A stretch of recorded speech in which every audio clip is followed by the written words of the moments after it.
Alrighty, we are... Yes, we are actually live. Booyah. Yay. Alrighty, everyone, welcome to Roll for Severity, our homebrew D&D campaign where our players here traverse through Zelkanea, a world of my own design.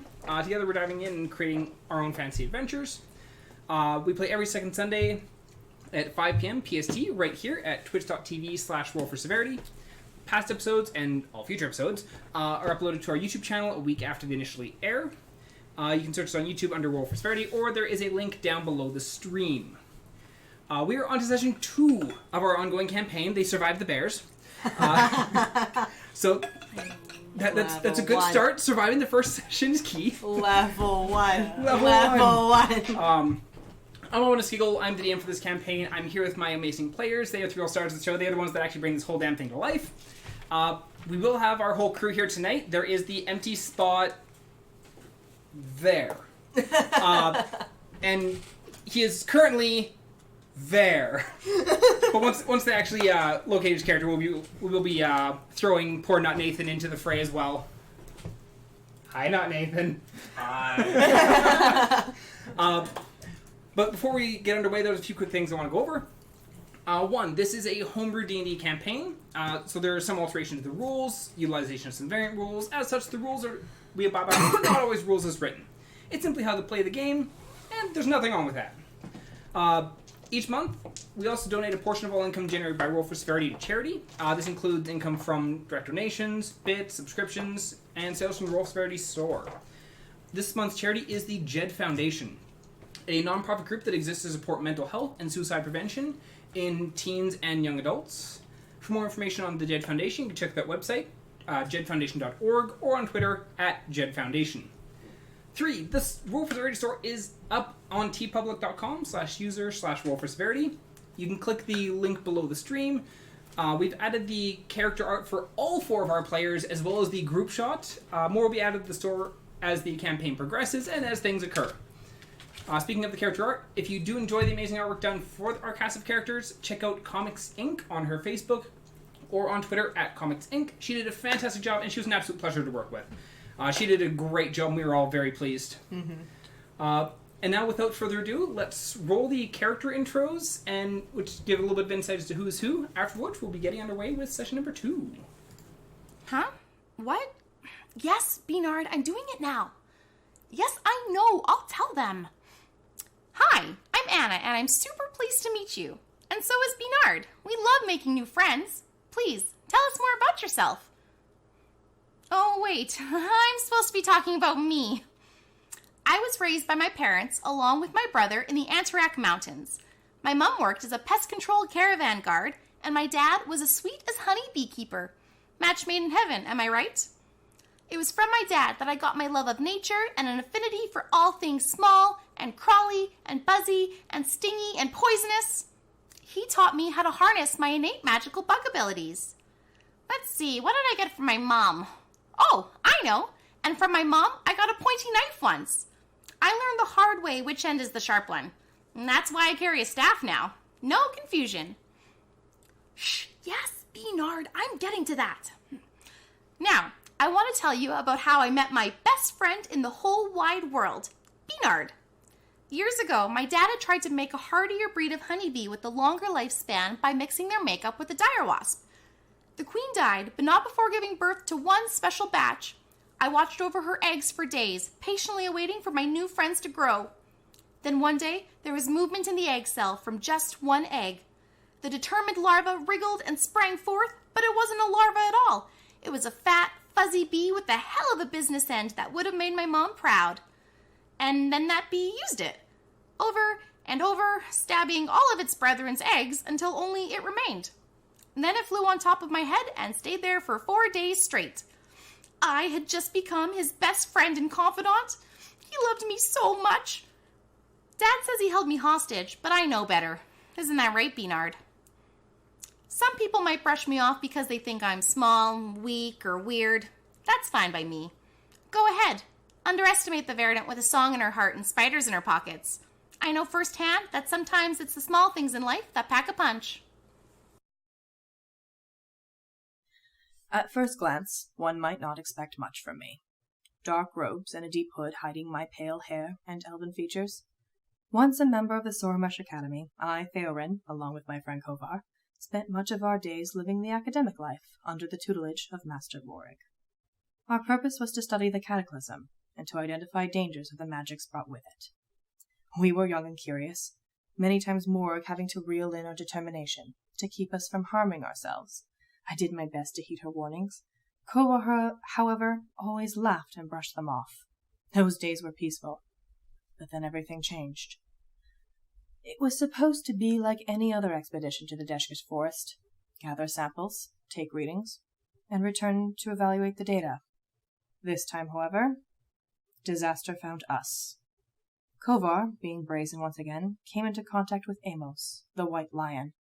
An entity of unknown origin, the being merged with Kovar, and he immediately fell to its influence. Emanating with strength, their joined gaze turned upon our group. I watched helplessly as my master and colleagues were slain. Kovar's new powers granted by the lion were terrifying. The reality of this nightmare truly settled in when they turned their attention towards me, sending me into the river below. As I drifted to the water, wounded and dying, my hatred began to burn at what Kovar had done and my own inability to stop it. Why had he not heeded our master's warning? Had it used him? Or was this Kovar all along? Slowly these thoughts quieted, and the fear of my coming death began to rise. And then Riem intervened. Appearing as a black unicorn burning in chains, she pulled me into her domain. She offered to join her power with mine and spare me of my dismal fate. The only thing she asked was for to hunt down and destroy the White Lion Amos. I thought of my master's face as she died at the hands of her own student. Her teachings and warnings filtered through my brain, but my hatred had begun to burn again. When given the chance, how could I refuse? Greetings, the name is Zugink. Do not worry about hiding your confusion. I have become quite accustomed to the inquiry of how a bugbear is so finely dressed and mannered. I deeply regret that I cannot start from the beginning, as I cannot recall most of my childhood. I do know that fate led me to Ithamir. My initial impressions of the city were adequate for my conditions at the time. My atrocious manners definitively devastated any connections I attempted. I was able to acquire odd jobs around town. Strength is always needed somewhere. During one of these jobs, Captain Darmir happened to see one of my displays of strength and approached me about joining the city guard. In retrospect, I did not realize the opportunity for what it was. I merely accepted it as just another job. Though my fellow guards and Captain Darmir's superiors were hesitant to accept my presence, my strength and loyalty earned me respect. Captain Darmir made sure I quickly became well acquainted with proper manners, as I was working with noble merchants on the docks. After many years, my squadron became my family, and I was accepted fully in their minds and hearts. Fate had been kind to me for quite some time, but fate can be a fickle thing. My shift had barely begun when chaos broke out on the docks. I still do not know what started it. We quickly tried to bring order. However, we were not prepared to deal with a sorcerer who could not control their magic. We had seen wild magic before, but I cannot find the courage to go into detail. My legs were broken. One of my trusted friends pulled me away from the chaos. His last words were, "Everything will be okay. You're not allowed to die on us," before he ran back into the fray. I was the only member of my squadron to make it out alive. It took some time for my wounds to recover, though after that day I could not bear to stay on the docks where my family died. I wrote up an official resignation, which my superiors were saddened to receive, but allowed my leave regardless. Now I journey to find a new purpose, and if fate wills it, a new family. Fade. Alrighty. We are back. Now, when we last left our group, they'd been traveling northwards from Ithamir to Amanodel with a small merchant caravan. While en route, the group was attacked by a pair of very large, very angry bears. The whole situation was rather unbearable. As Jamie now takes 3 psychic damage. I get it. After the chaos has settled and some of the group wanted to skin the bears, they noticed a black ichor oozing from its wounds and mouth.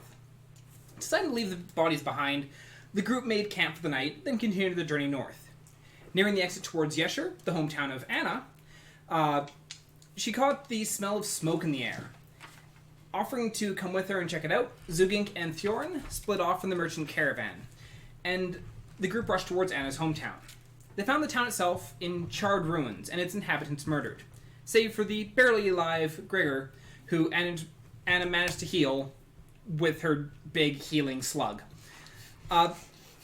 They learned that a group of dwarves had attacked the city, stolen the jewel said to contain the spirit of Idrisel, and learning that when the dwarves had taken the jewel, the animals in the area, including ones they had brought with them, went berserk, attacking everyone, including their owners. They found a medallion. Etched into it was the image of a burning hammer.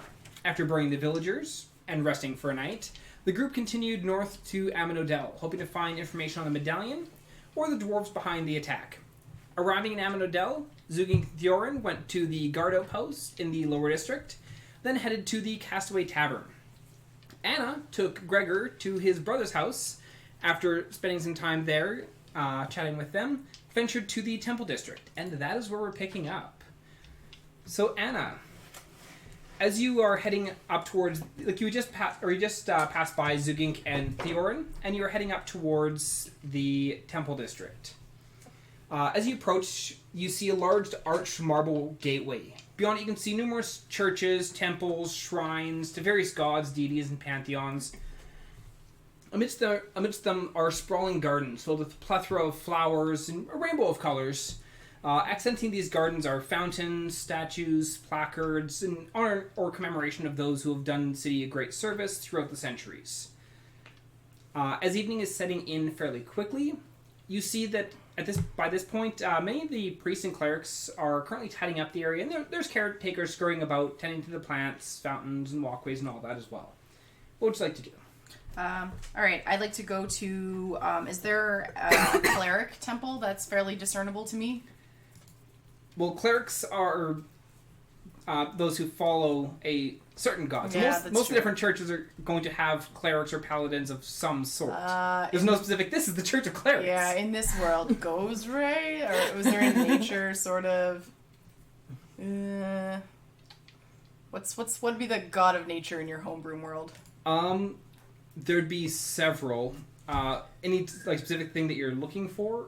Like animal, sort of inclined deity. For deities for animals, you'd roll me a knowledge religion. Oh, gladly. Oh, that's really bad. Okay, well, I rolled a 4. A 4? Yeah. Okay. You can't think off the top of your head, just like, who are all these gods that could possibly be? As you go kind of wandering around, you do end up seeing one church one building that has like this tree that is like in full bloom kind of thing, like very leafy tree, as like their whatchamacallit, basically like the big sigil on the front of the building. Oh, cool. You know what? Got a good vibe from that. I'm gonna head there, assuming there's people still about. Yep, there's still a couple people out in front. You see an elf in very pale green robes, and he's currently sweeping the steps. Okay. So I'll approach him and give him a hearty wave and say, "Hi there. Can I talk to you for a moment?" And stops and sets his broom aside. And what can I do for you? I'm trying to follow some clues, but I don't really know where to go. So this is my first stop, and I've got this picture here, and I'm hoping you can maybe give me some insight into it. I'm gonna reach out and grab the rubbing that I did of the medallion. Yeah, because you've done the rubbing of the medallion. Yeah. I'm gonna say, does this mean anything to you? And if not, can you point me in another direction? He takes the rubbing that he had, and he's kind of looking at it, and kind of tilts the paper over, looks back, and I don't recognize it, but what is this from? He hands you back the paper. Well, my village was attacked really recently, and it was pretty bad and lit on fire, and some bad things happened there. Sorry to hear that. Oh, thank you. Yeah, it was quite terrible. But a medallion that looked like this was one of the only clues that was left. So, Do you know who attacked? just some dwarves with some crazy rambunctious animals. Dwarves. At that point, you'd probably want to talk to a dwarf. And you see him kind of looking around, and then he points over, and you can see this a dwarf kneeling down in front of a statue. It's like, he might be able to help you. He'd as far as dwarves go, he'd have a lot more information than I would. Oh, thank you. And I'll take the rubbing back, and I'm gonna run over to the praying dwarf. Okay. You see this dwarf, and he's kneeling in front of this large dwarven statue. The statue itself is a very powerful-looking dwarf, like very big, very bulky. Some of the things you find a little bit unusual is the hammer that you assume this dwarf had wielded is actually resting at his feet. He's open hand extended as if he's like reaching out to shake a hand. And the armor on the statue is very battered and looks heavily damaged. But the dwarf, in spite of all this, appears to have a very warm smile on his face. So that's the statue that this dwarf is currently kneeling in front of. The dwarf that is currently kneeling, he's clad in smooth plate, like a smooth plate mail breastplate. And he's got his mace strapped to his hip and shield strapped firmly to his arm. And from beneath the plate mail, his long white robes that are coming out and a hood up. And there's blue runes that are like stitched in around the edging of this wardrobe. Okay. I'm going to kneel beside him and make like a kind of like a loud show of scuffing up the ground by him just to get his attention, because I don't want to interrupt right away in case he's in like mid-prayer thought, and that thought is really important to get out. Counter interrupt mid-prayer thought. Yeah, mid-prayer thought. But I want to kind of make my presence known, so I'm gonna kneel down beside him, and I'm gonna conjure up a little firefly to buzz about the statue in my own way of doing things. Look, an elaborate distraction. So as you kneel down, you're kind of scuffing and trying to make noise and get his attention without directly just like poking him. Hey. After a little bit, he kind of, oh, why, hello, miss. I beg your pardon. I don't think I've ever seen your kind before. And he's at this point, he's turned. He's looking straight at you. Okay. Hi, I'm Anna. Yeah, I'm new here. I guess you wouldn't have seen me. And Anna. Delightful. And he reaches out his hand to you. Zugink, what can I be doing you for? I'll shake his hand heartily and say, my elf friend that I just made sent me in your direction. He thinks you might be able to help answer some questions for me or give me some insight into this. And I'm going to pull out my parchment again. Okay. And say, does this mean anything to you? And he takes it and he looks at it and he looks a little bit confused and as he's looking at it, he's like, as far as religious significance, none that I've been known about. This looks like it may be a family crest or a crest for an organization. Unfortunately, I haven't the foggiest which one it may belong to. What's this? Where did you get this symbol? It was retrieved from the bodies of some people that had burned down my village. Oh, he's a little bit taken aback by how cheery you are with saying this, and he's just like, assuming that this is dwarven. The Stonekeepers would be most likely able to identify it, at least if it's of a dwarven clan or any of the organizations of the dwarves here over by the Entrack Mountains. as new families or new people are added to the families and new clans arise, they must go to the Stonekeepers in order to have their clan symbol and their names etched into the heart of the mountain there. Would there be a society of these stone keepers here in the city, or just in the Antrak Mountains? Oh no, the Stonekeepers are few and far between, and they reside within the main dwarven cities. Even here for the city dwarves, if they want to have themselves recognized within the clans, they have to make the trip out to one of the main dwarven fortresses. Either Stoneforge or Dagenir would probably be your best bet for talking to one of the Stonekeepers. Well, they're not too keen on outsiders coming in and traipsing about, so don't be too surprised if you don't receive the warmest of welcomes. Oh, that's okay. I don't really traipse. I kind of frolic, so I'll be all right. He just kind of chuckles to himself. Frolicking it is. Well, that was really helpful, and I'm quite surprised, actually. Can I shake your hand again?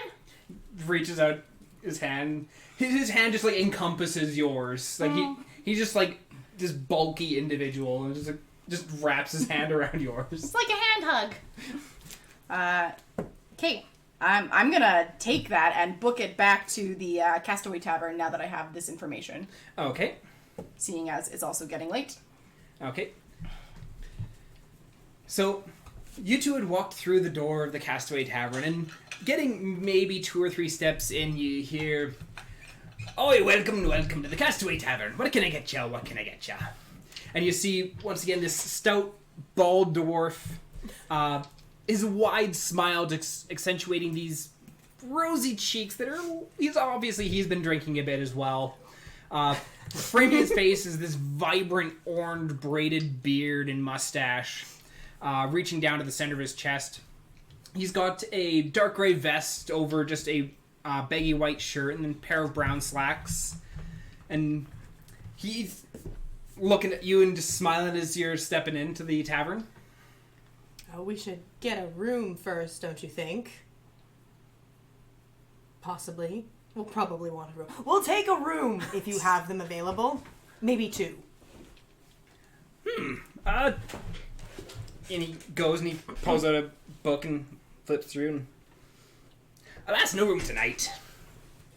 No rooms tonight. Nope, we're all booked up. Really? As much as I hate sending people off to the competition, the Ocean's Breeze just down the road would probably have spots for you. Ocean's Breeze, you say? All right then. Well, I guess we'll just sit and we're expecting a friend. I guess we'll just sit and wait. Is there anything you want? Were you expecting a friend? I thought we came looking for a friend. Yeah, you were looking We're looking for a friend. So yeah, you two went to the Castaway Tavern because you'd been looking for the Brun, guard Silnan, or from Thuric? Yes. who were we looking for? Brun, Silnan, or Thuric? Oh yes, that's right. That's right. I thought we were waiting for Anna. Well, that too, but That too. Anna was going to be meeting you back at the Yeah. tavern. Yes. So I'll go, I'm looking for Brun, Silnan, or Thuric. Are they in today? And Brun, human folk about this big. Silnan, half-elf about this big. Thuric, dwarf. I can't reach that low. I reached for her. Okay, big. as you're, like, he kind of was looking over the group and batter, and you look over and you see this curled mat of hair on top of their back is to you, and you've seen this hair before. It's Brun. Okay. And once I see her, I go, Brun!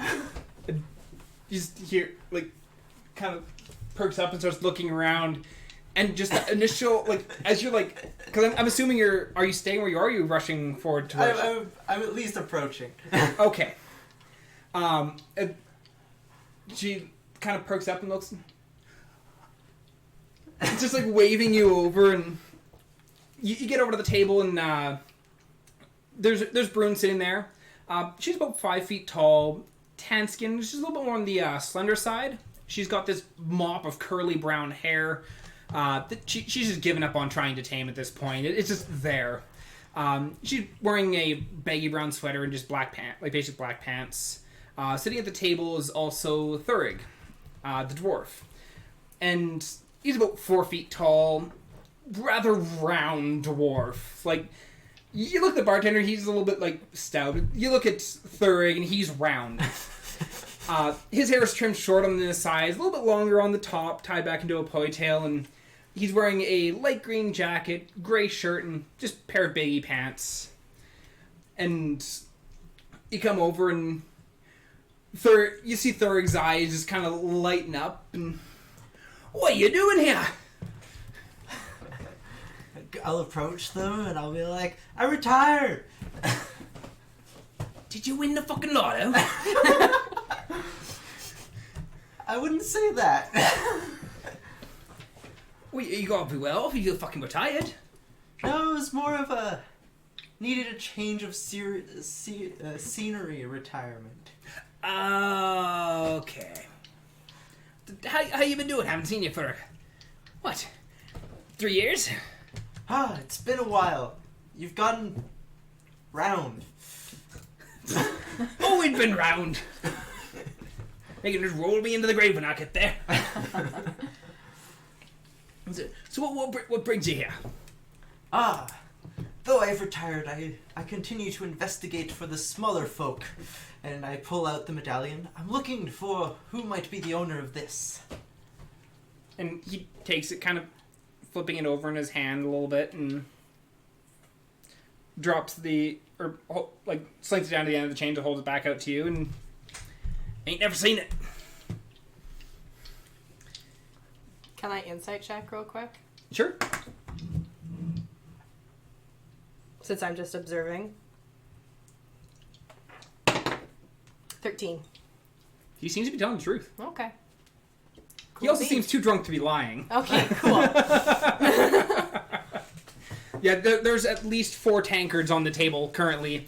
Brune has one sitting in front of her that is like 3/4 full.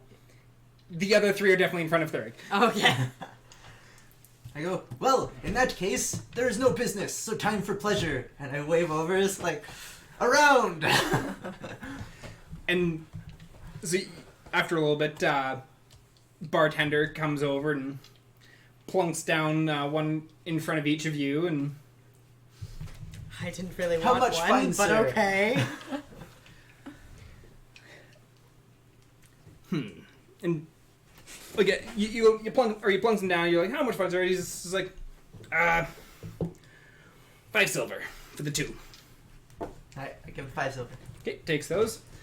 And like while you guys are sitting there, you can. There's a little bit of music playing. There's this little stage up on the one corner. It's not too close to where you are. You can still talk relatively easily. But you can hear the music playing over the group. The tavern itself is actually a little bit rowdy at the moment. Getting to be later evening. I was gonna say it's 5 o'clock on a Friday, isn't it? People are getting off where they're heading in there, so they're deciding to get a little bit schnickered. That's why the tavern is full. Yeah, and so the he's looking. He's like, so go to ask, what's the medallion for? So I kind of lean in and I'm like, on my way here, I met this Verdan. And Bryn's is like, a what? a goblin. Fancy goblin. Of the magical variety. Oh, hi, I'm here too. Don't mind me. She's just trying to like you can just see her like the gears turning. She's trying to picture this like magical goblin. Think cute. Not really teethy. Less teeth. Bugs everywhere. Bugs are still everywhere though. Oh god. But cute. But cute. Think of the goblin, but cute. Got it. And sweet. Not as much teeth. Still bugs everywhere though. Okay. With that out of the way, small person. So then they wanted to travel off the path alone. So I could not let them. I followed. She wanted to go home.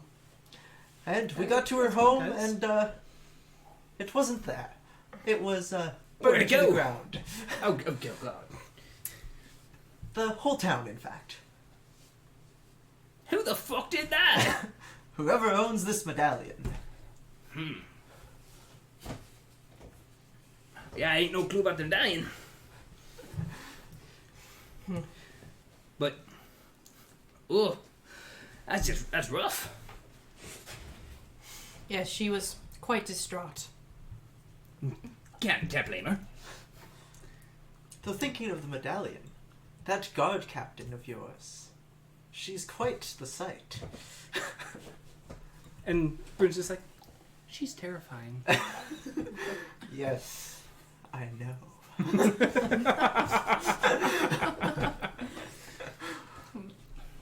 I know who your favorite spicy girl is.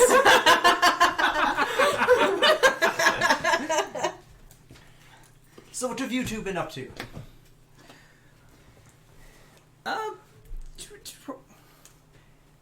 Keeping out of trouble, trying to keep him out of trouble. That's not going well. Oh, I knew that was a lost cause.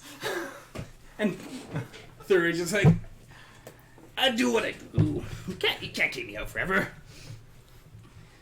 And he waves the bartender over and sets down another goblet in front and takes that and just pushes the other ones up to the side and takes a drink. So, you gotta tell me, what made you leave? Why stop being a guard? You loved it. I did. There was, I'll say an incident on the docks. And, yeah, I needed to leave.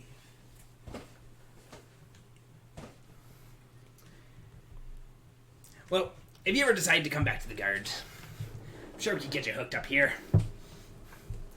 And then he just stops and I don't think she'll go for that.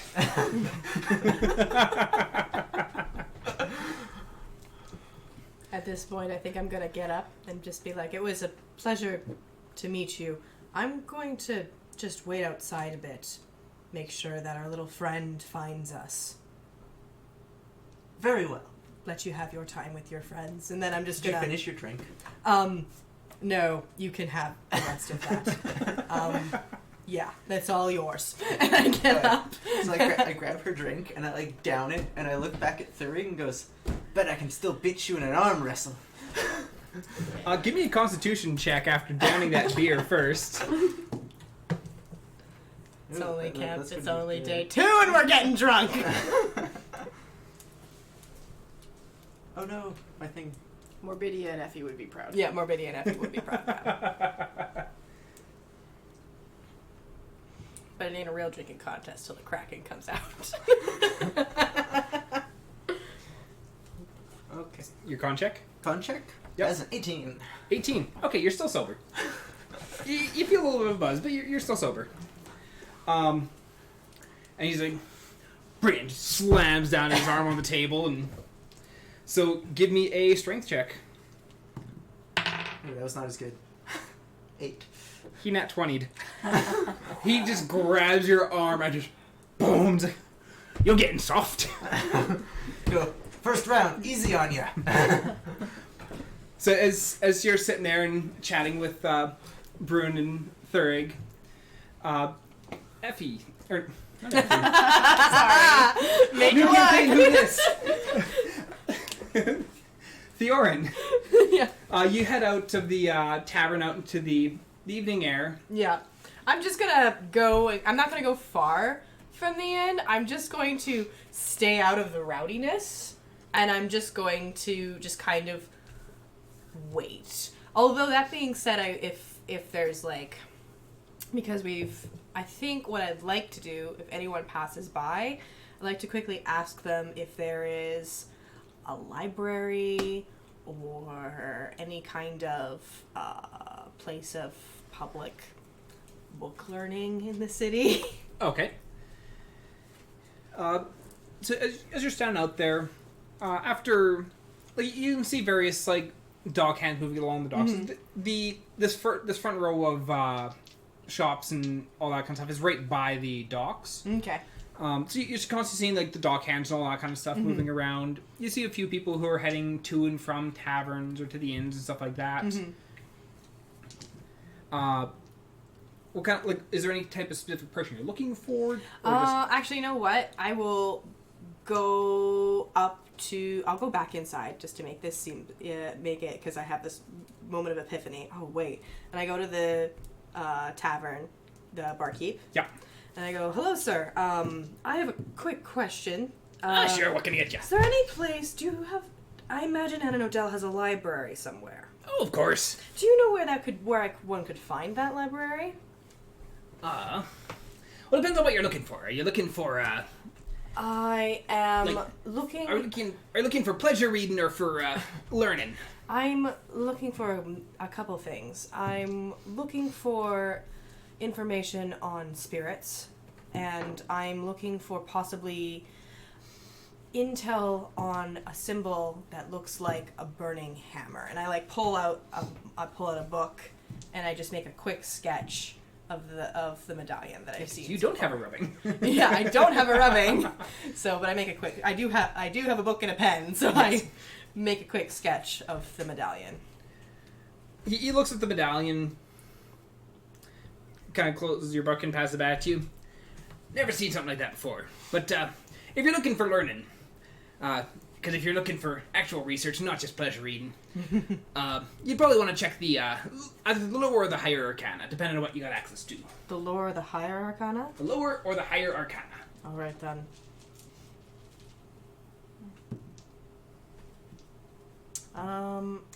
Thank you. And I'm just going to go out, and I'm just going to stand by the ocean, and I'm just going to think, and I'm going to wait. I'm going to try and stay away from the rowdiness, because it makes me uncomfortable.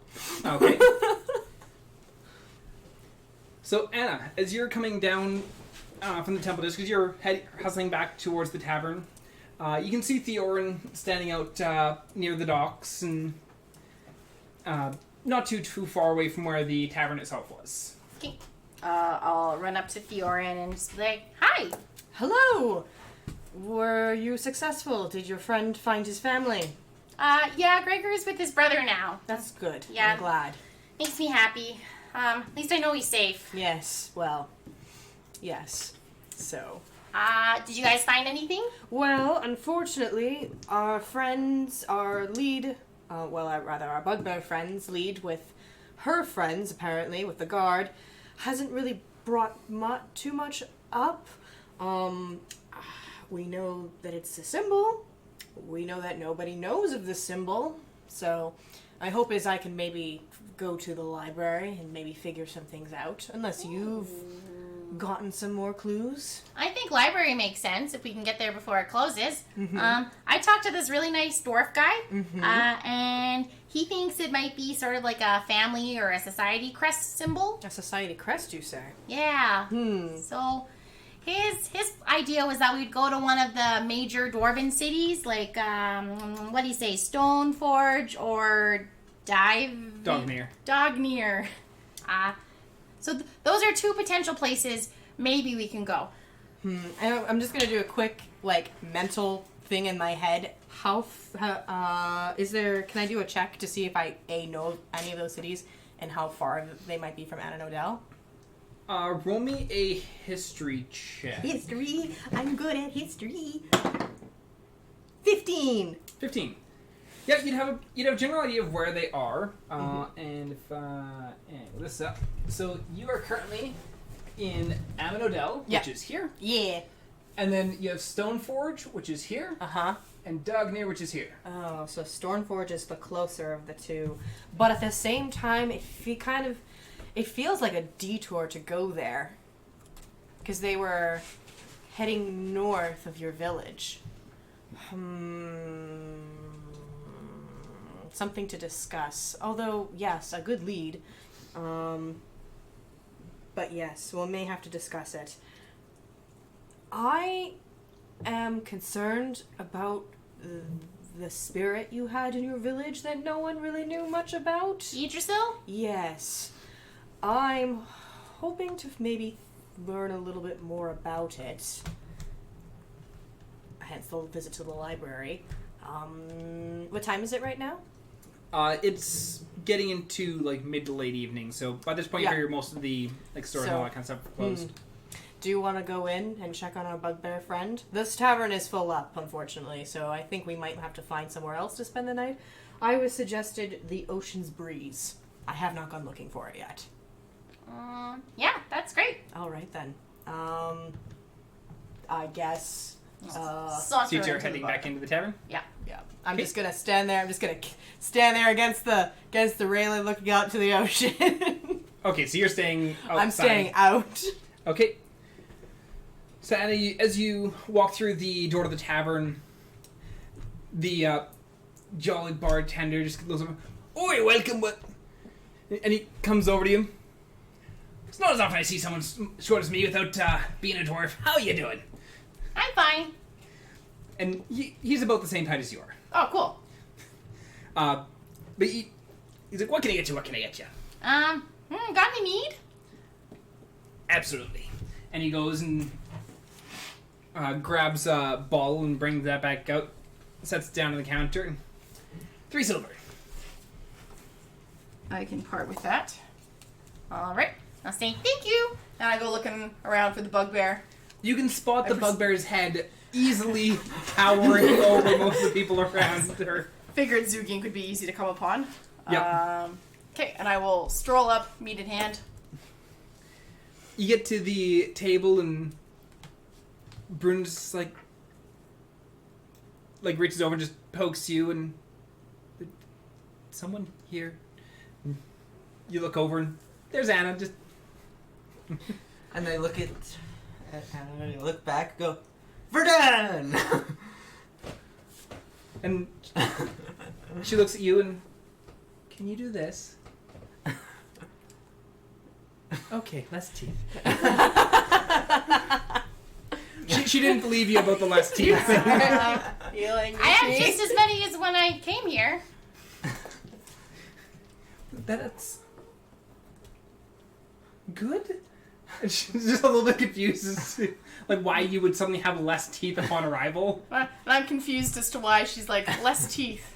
So I'm just gonna awkwardly, Hi, I'm Anna. Brune, and she reaches over, and before her hand can even get out to shake yours, Thuri just reach over, grabs your hand. Welcome to the table. Have a seat. And just kind of pulls you up and sets you on one of the stools. Oh boy, I'm up here now. Only staying for one drink because Theioryn is outside waiting for us. You are free to stay here if you want, but I think we're gonna go look for where we're gonna sleep for tonight because I heard this place was full. Oh, yes. That is probably a good plan. Yeah. I don't have a place here. You just see, like, Louie just... Suddenly you retreat. It's like sadness. Well, I don't know where you're going, but stay here with me in this moment. Cheers. Thuri picks up his goblet and cheers off. I'm gonna dip my fingers in the mead and just kind of rub it on Zugink's teeth. To get some. Just under the nose. Yeah. Just like... Considering how tall Zugink is in comparison to you, that's just like awkward. You like crawling up the table. One toe in the belly button, one toe on the... And then just... Does Zugink come back to me at all with the... Once you climb on me, I kind of just realize and I, like, pick you up. Here we go. Like, and put you back in your chair. Welcome back. I don't know where you went. Hope you don't go there again. Drink? I look back, I still have my drink, I go, cheers! And I, like, cheers, and I just, like, glug my back. Okay, give me another con check. I will Come take on, a natural party one. Okay. Natural one! You just get getting tanked. sip. The Verdan is gonna have to carry. How are we gonna carry you? Gonna need your dwarven friends to carry 9. You're also you're feeling it. You're not nearly as tanked as Zugink is. Zugink is kind of like, oh, but you're definitely for Schnickered. Okay, great. We should go now. kind of look at Thurig. I'm like, Thurig, I bet I can still toss you. And he just looks at you. Don't toss the dwarf. Nobody tosses the dwarf. And Brune is kind of looking at you, and are you the one whose village was lost? See my eyes glaze over. Goes to a dark place. Yeah, that was my home. It's gone now. What happened? Zugink gave almost no info. Dwarves, presumably. There were bodies of dwarves left there, and some animals, some gross, creepy animals with this stuff. And I pull out the flask with the vial that I had with the ichor in it, the black ichor. And she takes the vial and looks at it. That's weird. By this point, it's coagulated inside the vial. As just tips it and just watches Gross. and just passes it back to you, and It's like gravy once it's been in the fridge for too long. It's congealed and it's no longer gravy. It's now gravy jello. Gross. Gross. I can picture that thoroughly. With that fat on the top. Sorry, just making it work. Yep. you said crazy animals. Yeah, we kind of fought some of them. There was these two crazy angry bears, and they're all gross and feral and bleeding and icky and black in places. And presumably that was the same kind of pack animals that ran through the village and helped destroy it. It's pretty terrible. It's still pretty fresh. Yeah. And she goes and she kind of swats at Thurg, and didn't we get a notice about animals being abnormally aggressive? And he's just kind of off work. And he goes and he pulls out of this bag that he has, and he's flipping through just these notes he's gotten. Yeah, we got a notice in from a farm a couple days travel from here. Been dealing with some weird wolves. Getting a lot more aggressive than normal. Did they wreck the place, or they just been coming around his land and messing with the cows? He didn't give a whole lot of details. Just he was in here several days ago, and he had passed off the request to get someone out to take a look at his farm. I try to stand up and just sit back down as I realize how drunk I am. I'm bounty on wolves? Yeah. Consider the bounty taken. We have a heading. And then I just kind of put my head on the table and try to pass out. Sorry, that farm again was where? And he goes and he writes. He rips off a sheet of paper and writes down a number on it for you and hands that to you. And Great. Take this to the guard outpost in the morning, and they should be able to give you the rest of the details. Thanks. I think Zugink is gonna crash here until they kick her out, and that's fine with me. I can't move her. But Thureg, was it? That's the dwarf, right? Yeah. I don't speak any of the Dwarven sort of language, but can you teach me how to say something in your language? What are you trying to learn? What swears are you trying to use? Oh, no swears. No, not yet. Anyways, that's a bit much, don't you think? That's the first thing you learn when you learn a new language. How to curse the people in it. Wow. Okay, well maybe one of those on top of this. I want to learn how to say, "Hi, I'm Annah. First round is on me." And he just smiles, and that's a simple one. You take a cup, 2 coins, and you don't even need to tell the dwarves, and they'll know what you're talking about. Cup, 2 coins. That's weird. And go. All right. Great. The dwarf will know what you're talking about. The dwarves like their booze. And I guess you can teach me one swear. And he just leans over and he just whispers something in your ear. I'll pass that to you later. All right. Thank you. I'm kind of blushing and flustered and all right, that was really insightful. Thank you. I'm going to go now. It's nice meeting you. Alrighty. And so you are currently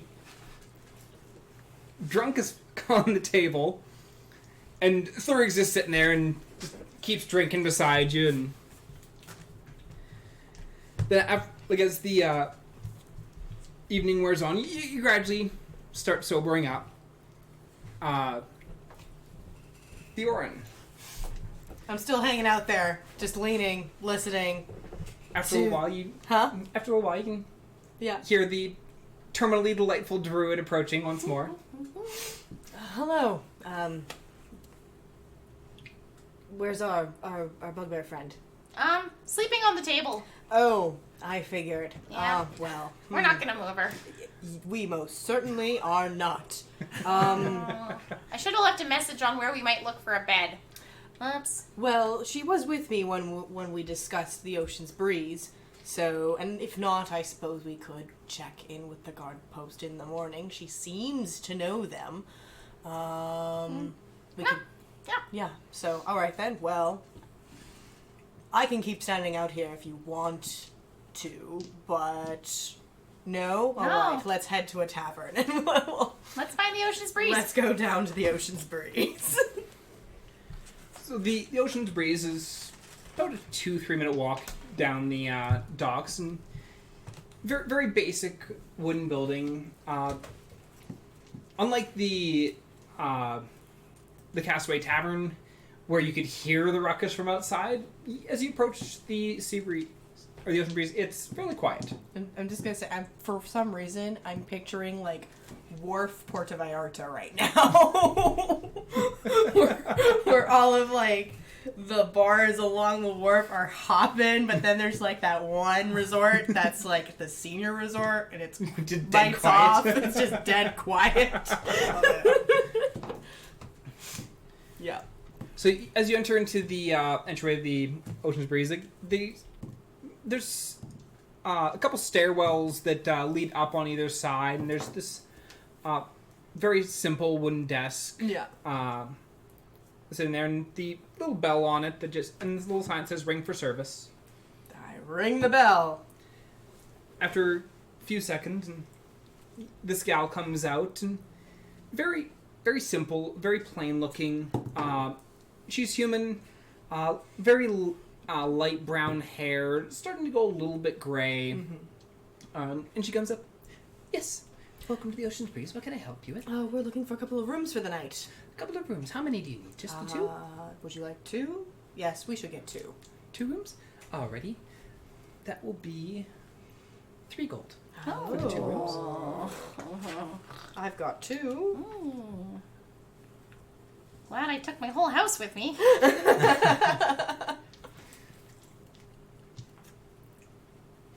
Hop up and try and throw it on or set it on the desk. Okay. Yeah, I slide. And she takes that, and she passes out key to each of you. Just up that stairwell to the right, up to the top, down at the far end of the hall. Thank you. And then, No problem. Enjoy your sleep. Thank you. I guess we'll head up and go to bed. I'm gonna go to bed. I'm probably going to be up early in the morning to try and find the library.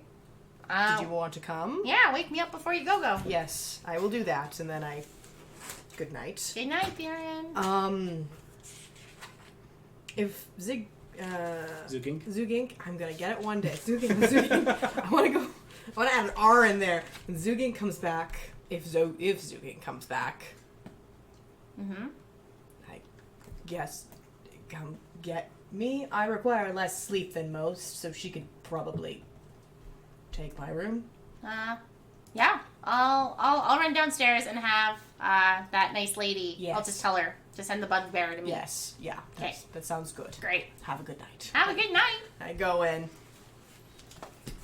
I don't even go on the bed. I sit against the headboard with my legs stretched out. I sit there, and I go into a trance for a couple hours. Okay. Cool for school. I'm too cool for school. And so you I don't go get back sleep. down, you tell her that sending Zugink to whose room? My room. Okay. And then you head back up and head off to bed? I will go to sleep. Okay. So It's been a long day. Yeah, you pass out in bed. Your point of exhaustion is gone. Hooray! Zugink, after a while, you kind of rouse up a little bit, and Thurig's still there. But at this point, Brune is kind of headed off. But he's still there. He's got like 3 more tankards sitting on the table in front of him, and these are not the same 3 tankards that he had before. So he's clearly been going through them while you've been sleeping. And as you can see, he's starting to come to a little bit. He's just kind of like, "Hi, Zugink. You used to be a bit rough around the edges. But look at you now. You're fine, upstanding lady. We had a kid turned into us a few days ago. Caught hunting farmers' pigs, he was. I don't think he's a bad kid, just kind of awkward and doesn't really know better. Kind of reminds me of you when we first met you. He's got keen senses, that I can tell you for sure. And if you're taking this bounty to go hunting the wolves, he could probably help you out in there, help you with your search. He'd be good for for following tracks if nothing else. And since he'd be helping out a guard with an investigation, he'd still be paying off his debt in some way better than him roaming around in a freaking cage. And maybe you could teach him some manners while you're at it. What do you think?" And he kind of slides another drink over in front of you, trying to bribe you. I take the drink, and I, lift it up to my lips, think for a moment. I go, "Nah, I can do that." And then I swing it back. And he takes his drink and downs another one. And he's like, come by the outpost in the morning, and we'll get him into your custody." And as I put the drink down, I go, "One more thing. What? I need a bed."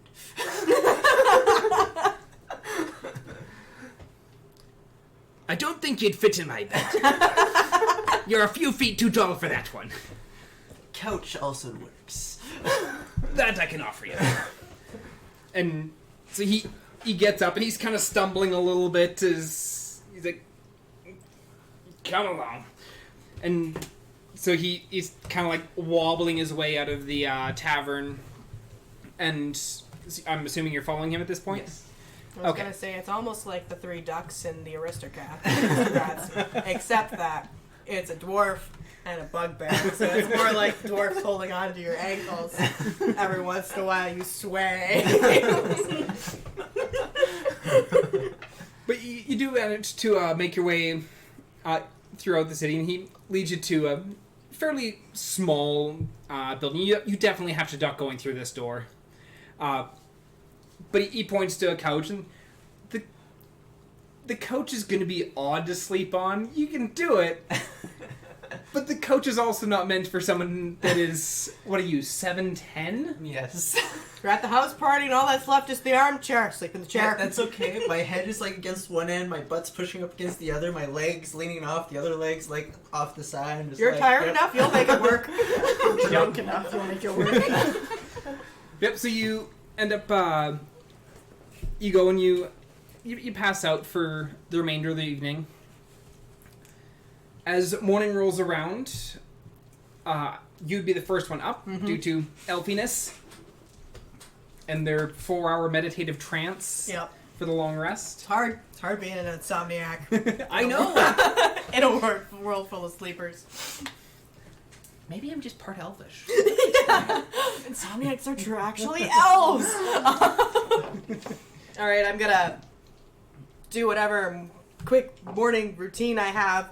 I'm going to exit. I'm going to go across. I'm going to rap lightly on the door. Anna? Anna, are you awake? Rap, rap. Anna? I like to think you just hear. Ow!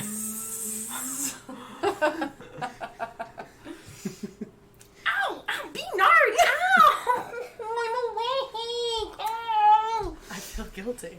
This is a new feeling. Beanard alarm clock. And I'll get up and open the door, fully expecting to see you there. Hello! Yes, hi! Hi.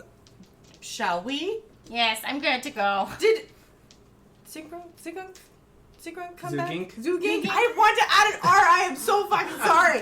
Zugink. I've even written it down like 1,000,000 times. I don't know why. Did Zugink come back last night? No, I slept through the whole night. Okay, well, this will be an interesting day then. They couldn't get her out of the bar. That is a possibility. If I passed out there, was the dwarf going to move me? Yeah. I guess we'll just have to check the guard post a little bit later. So, and I guess we will make our way. I'll go down to the... Which way to the... Library. Yeah, which way to the lower arcana? Lower higher arcana. I'm pretty sure they won't let us into the higher arcana, but which way into the lower arcana? Laura Connon, she pulls out this little map of the city, and she's like, you're right up here over in the docks. You have to follow down this road, take this one up here, and that will bring you... The lower arcana is just outside of the inner walls. All right then. Thank you very much. And I'm going to... We're going, and I guess we will leave. Yes. And head Okay, so you head up over to the library. Head over to the library. Okay. And so as you get into the library, at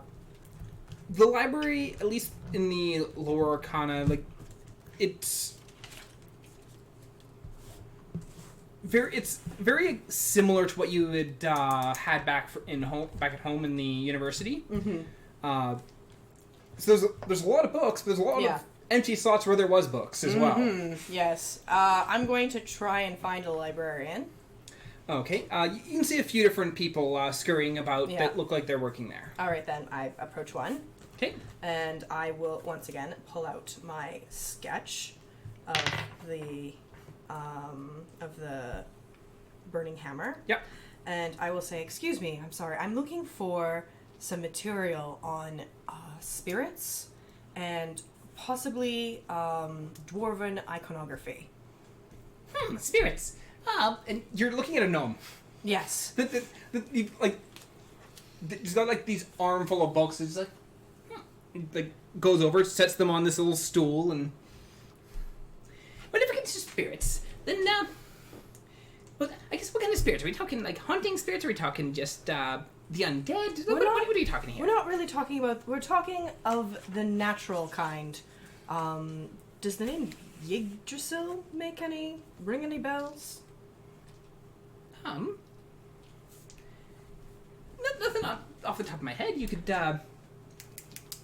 Sounds like something folklore, if you ask me. But we'll start there. Why not? Okay. And so she writes down some numbers and letters on a page and hands those to you. And thank you. And I will go to where that is. I will start pulling stuff out where I can find it. Yep.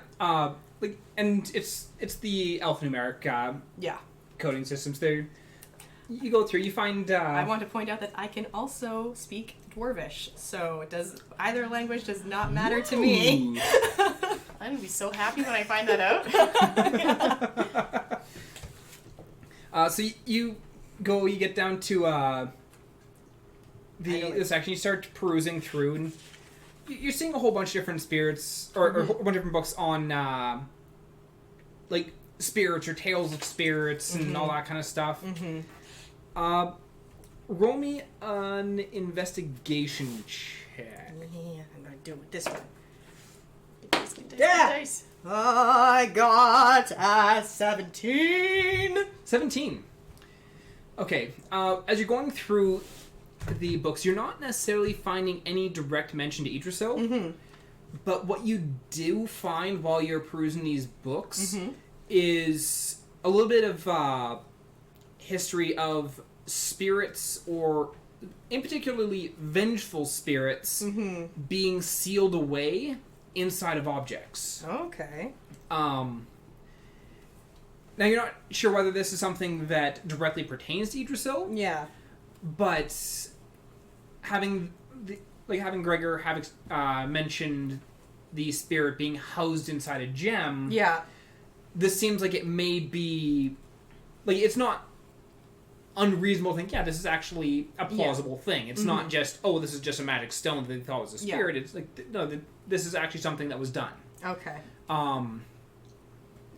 but you aren't able to find anything directly relating to Idrisil. That's fine. Can I go and find anything on Dwarven iconography?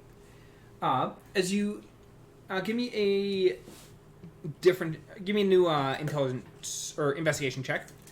As you are looking through a bunch of the Dwarven iconographies. That's an 18. 18. As you're going through, you find a lot of, mostly in relation to some of the larger wars. Okay.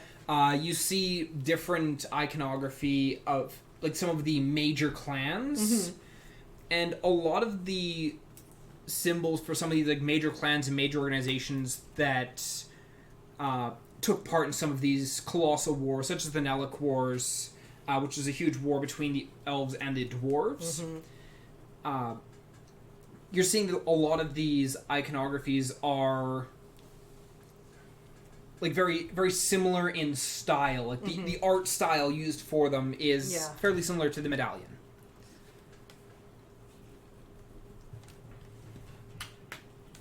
Okay. I'm going to take all my findings, put it back in my head, like after figuring this out. I'm going to come find you and be like, well, I've got ideas, but still nothing concrete. Should we go find our bugbear friend? Yes, hold that thought. Yeah. Can I do, just here and now, a quick sort of brain, I don't know if it's history or insight, not insight, just to check to think if the name Yggdrasil means anything to me as far as, like, an elven name, a dwarven name, I don't know, just...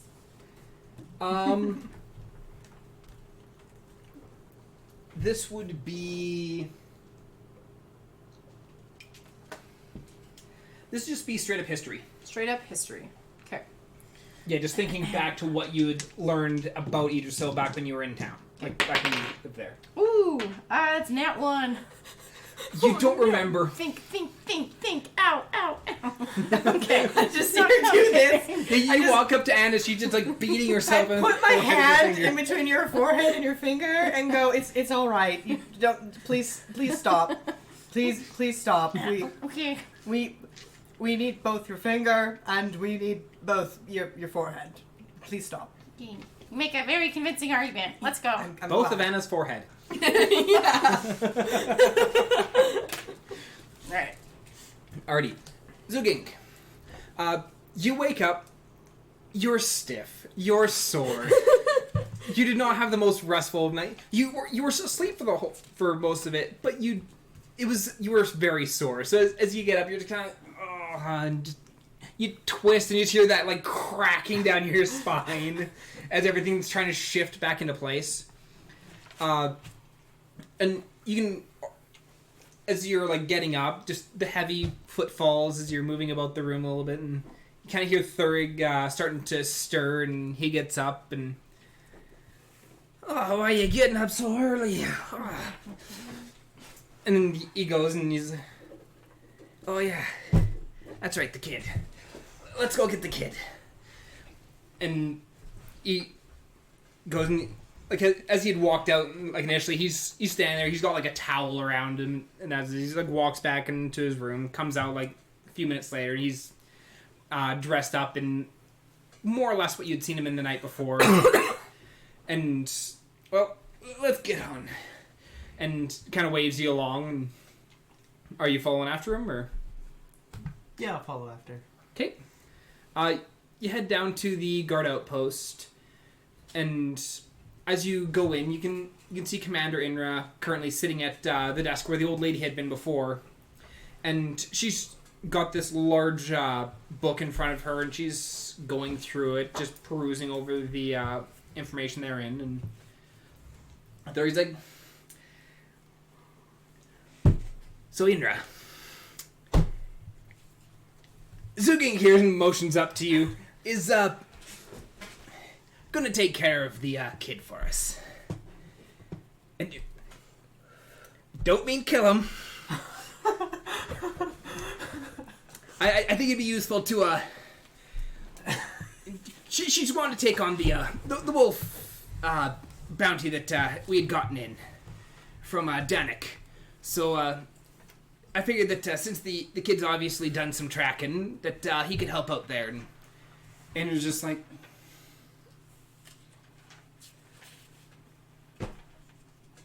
This is just because you didn't want to have him walk around with you all day, isn't it? It's like, right! But at least this way he'll be useful. How dare you analyze me so thoroughly? Yeah. I don't want this to be my problem. And she just looks over at you and she's like, are you actually okay with this? I go, yes. I am not the best tracker. This kid can track. We'll get those wolves. Good enough to me. And gets up and walks back, and you hear the jingling, the clattering of a cage, or of a cell. And after a little bit, you see another character come out, and we're gonna get not Nathan to square around into his spot at the table as well. You started out in jail. Alrighty, and while he is on his way out, we're gonna boot up his intro. Once upon a time, there was a little boy. One day, this little boy lost his family and was saved by some Fae folk. He spent his childhood in the Fae, becoming familiar with all the creatures within. Unfortunately, humans aren't supposed to stay in the Fae for a long time, because reasons. When that boy became a much bigger boy, he was forced to return to his world. His Fae home behind him, he searches for a place he belongs. By the way, that boy is me. Hi, I'm Kay, the Fae boy.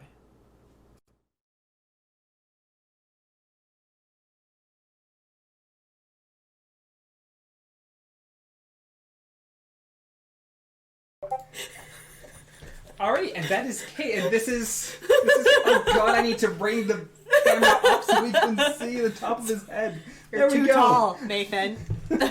Hi, I'm Kay. Oh, and I need to add overlays. Boop. Nathan, Where is the hey. stuff we need? Yeah. You don't need this. It's fine. Yeah. We do need this though. And yes, this is Kay. This is not Nathan. The poor soul. Joining us for the first time at the table. Yeah, because he was in Montreal last time.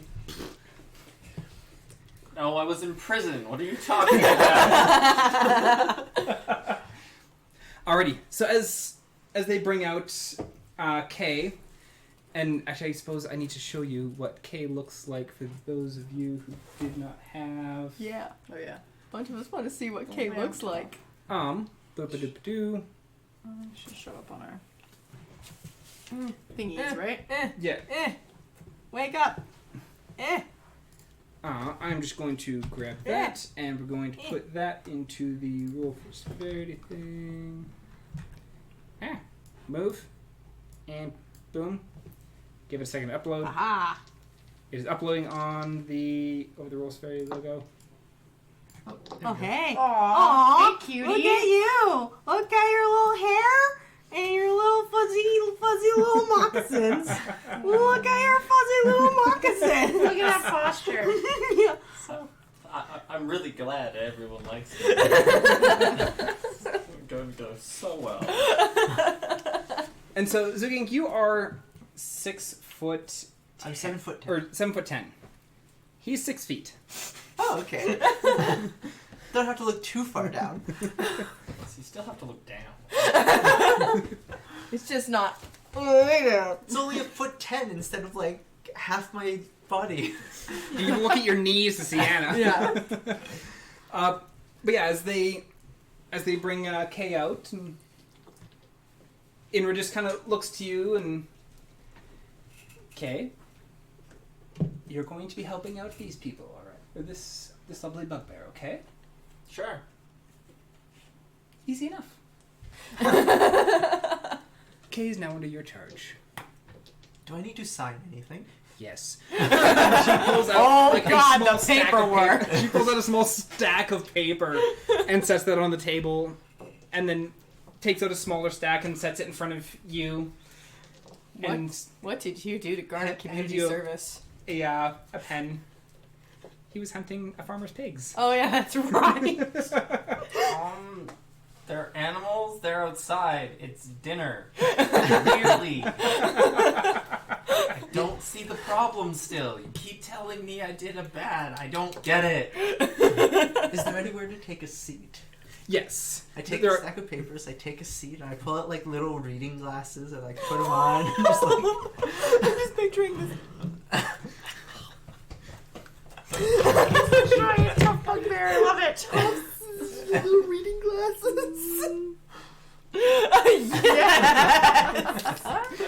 Fucking love my old person glasses. Glasses so big my cheeks can see. But in Rose looking at you, it's like, you need to sign your name here. And points at one of the lines on the paper.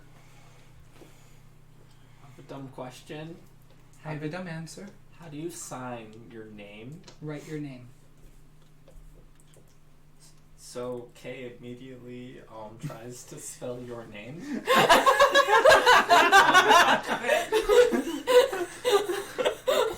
And she's like, Oh boy. you know how to write, ish. And she pulls out a sheet of paper and just writes K on it, and just it's like, write that on that line. So you have the what your name she believes how it's spelled, and Kay attempts to mimic what was shown to him on the piece of paper. roll me a dexterity check just for shits and giggles. I'm curious. Oh, that's gonna end poorly. So that's 6. You butcher it really badly. It's Like like it's like her has straight lines for the K. Yours like little wavy lines and squiggles. The lines don't all connect, and you pass it back to her. She's like, good enough. it's like teaching a toddler how to spell their name, and you like teach them. You're like, this is how K, and except their K takes like all the paper. K. And so you're taking on the wolf bounty as well. And I look up and I'm like, yes, please. Wonderful. Another stack of paper. Just fill out. Nope. She pulls out a sheet of paper and like she hands it over to you, and it's got the location of the farm. The name Danik Kosh is the name written on it for the person requesting aid, as well as it mentions a 80 gold reward for clearing the wolves. And once in the map for where the town or for where the farm is, it takes about a day and a half of travel to get out to the farm. So I looked at it, finished signing my papers, like all pretty, like I was taught how to sign nicely. Yeah. And I hand them all back, and I'm like, all right, you haven't happened to see a little Verdan or the elf I was here with yesterday. A what? And you're starting to realize that Verdan are not common at all, and that most people have never seen one before. Okay, you haven't seen a little not scary goblin and the elf I was here with yesterday. They have not come in, no. What was the name of that tavern? I don't know.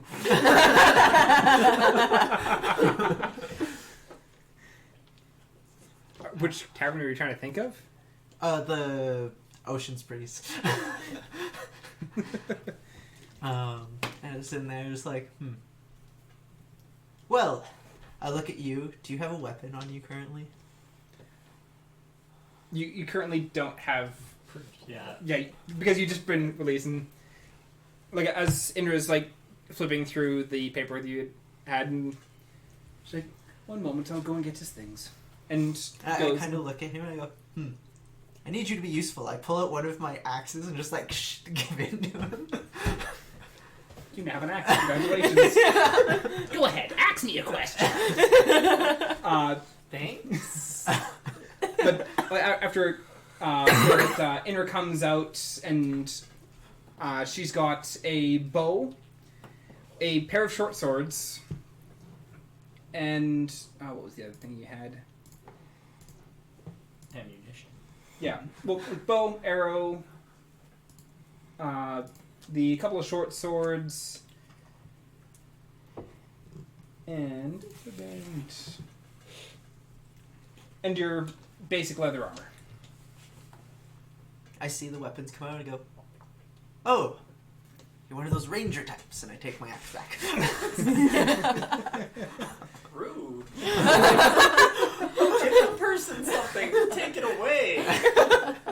I sent so many mixed messages. We've just met. I don't understand. You're weird. And I look at you and I go, boy. you were in prison. I did nothing wrong, and I stand by it. You did nothing wrong. Kay's You gonna wouldn't get have been in prison. Kay's gonna put on his leather armor and Okay. shenanigans. Okay, so you put on leather armor. You're now geared up, and you're currently both standing in the guard outpost. Inra's sitting, or is at this point taking a seat back down, and just continue to go through a book. And is there anything else you require? As she's flipping through the pages. And Anything I should know about the route to Dennick's farm? nothing out of the ordinary. Very well. I will find my friends, and we will be off. Do I just return here to return the bounty? He will be the one paying for the bounty. Oh, he will pay for the bounty. Brilliant. And I kind of like put my hand behind you, like it looks friendly, but like with the effort of like you're coming. You've been mom handled. Hey, like you Stern bugbear mom handled. You don't need to push. Like, okay, I'm going. I swear. Probably. So what happened to Kay? He got lost. The ranger got lost. Not familiar with this area, okay? If I remember correctly, this outpost was on the docks. Yes. So I'm gonna just start going along the docks and just go to like every tavern and be like, Elf Verdan. As you walk back into the Castaway Tavern, and you see not the dwarf that you had seen the night before, but another red-headed dwarf, and he kind of looks up and look like he's got like this, like essentially a small clock type set up on his table. He's like, "Isn't it a bit early to be drinking?" Not drinking, here on business. But He's not allowed to drink either. I'm looking for Shut down. My mom.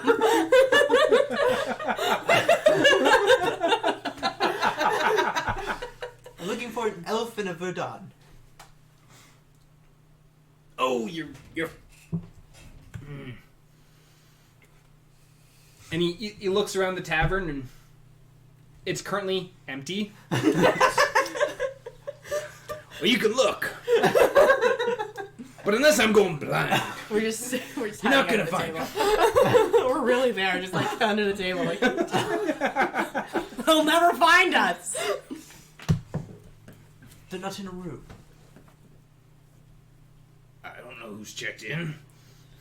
You haven't seen them. No.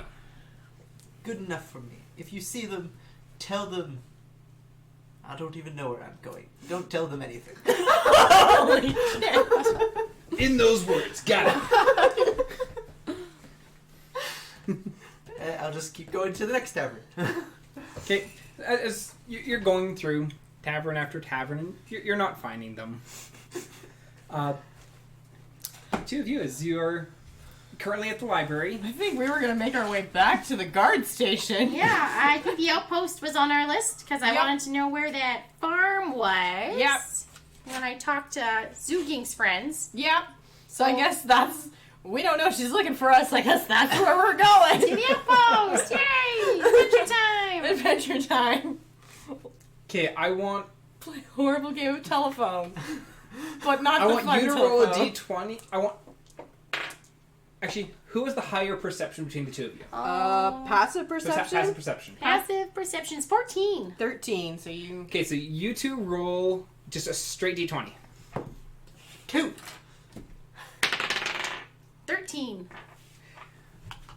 So you two go past. You don't see Zugink as you're heading down to the guard outpost. Son of a Looking bitch. at the ground. All you had to do is roll the. What? You rolled 2, and so you just had to roll evens, and you would have run into her. We had to roll even? So you had a 50% chance. Oh, damn it. So you end up going over. You get the guard outpost, and you go in, and you see Commander, and you've met Commander Yes. Inder before, and Hello. We lost our friend, who is also your friend, Zugink. she looks up at you, and their sense of direction is terrible.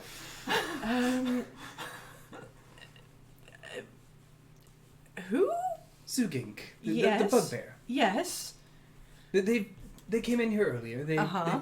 They picked up a fellow who we've been holding for in hopes of them helping to be able to help you track some wolves. And Wait, what? We picked up for wolves? Yes, hello, hi, I'm Anna. So Zugink talked to you about a Looks up. farm? Yeah. looks down past the tail like, yes, he already took the bounty. Or she already took the bounty. Okay, Bounty? great. Then I guess, A bounty? yeah. I want to talk to the farmer. Because they have like a Farmer? angry wolf problem, which kind of links to the angry animal problem. And it's not that far, and it's a start. I'm just confused about what we're doing now. Wait, what? What?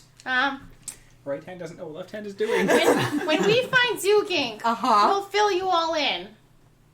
Yeah. Okay. Yeah, this was a discussion when you were outside the tavern. Oh. I think damn was the it. thing.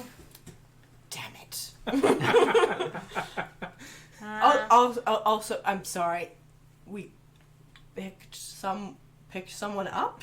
Oh yeah, what? Yeah, because neither of you. Wait, what?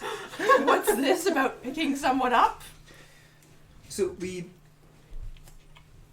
young man had been brought in. He had been hunting a farmer's pigs. Oh. He had no money to pay recompense, so he was brought into the guard outpost. We were going to have him work with the guard to help pay off his debt, and once that was done, he could go free.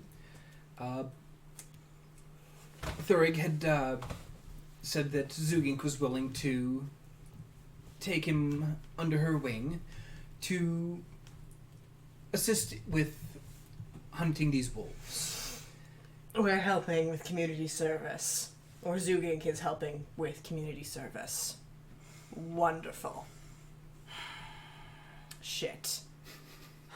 Thank you. And I turn around and I just fucking leave. I like how you're getting mad at me for doing community service when like our whole objective right now is you and I are helping some random town we've never been to. No, you've been there once. I understand her plight though. And, on my way out, I'm kind of like looking at my shoulder. I'm like, that's a good one, Beanard. A boorish offense. Oh no! I love it. So, as you head out and you start, I'm assuming you're walking down the docks trying to find Zugink still? I'm just gonna turn back and be like, I'm gonna check the tavern we were at last night. This is what I get for hating crowded places, and I'm just gonna keep going. Are you I following? will follow. Yeah. Let's not split the party more. You head to the Castaway Tavern. You walk in, and Just spam that door open. the bartender looks over. Bugbear, where? Have been? Her words were, and I believe I remember this correctly. Tell them I don't know where I'm going. Actually, don't tell them anything. And then she left. Also, the kid's not allowed to drink. Community service for a minor, and I just leave and go back down.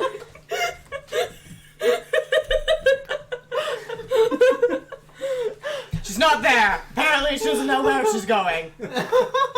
Wait, we have a miner now? There's no mines anywhere near here. I didn't mean. I meant like someone who hasn't, like a kid, like someone who's young. We're responsible for a child? I guess. I don't know. Alright. It's maybe she had an odd, I don't know, maternity apparently struck. Maternal clock's ticking. I hear that just- kicks in sometimes. Sometimes happens at the weirdest of times. Alright, Beanard, you will be nice. Okay, let's go. Could your bee friend help us? I imagine he can fly a lot faster than we can walk. He can, but will he? Probably not. Beanard, go fetch. Beanard doesn't move. Yeah. Beanard just kind of like looks at you and just kind of turns around so his butt's facing you. What a Blow him off. I'm not going to say anything because I see the stinger and it looks like it hurts. Yeah. And I heard the screams this morning. As you continue walking down along the docks, you end up seeing Zugink and this 6-foot-tall young man walking out of one of the taverns.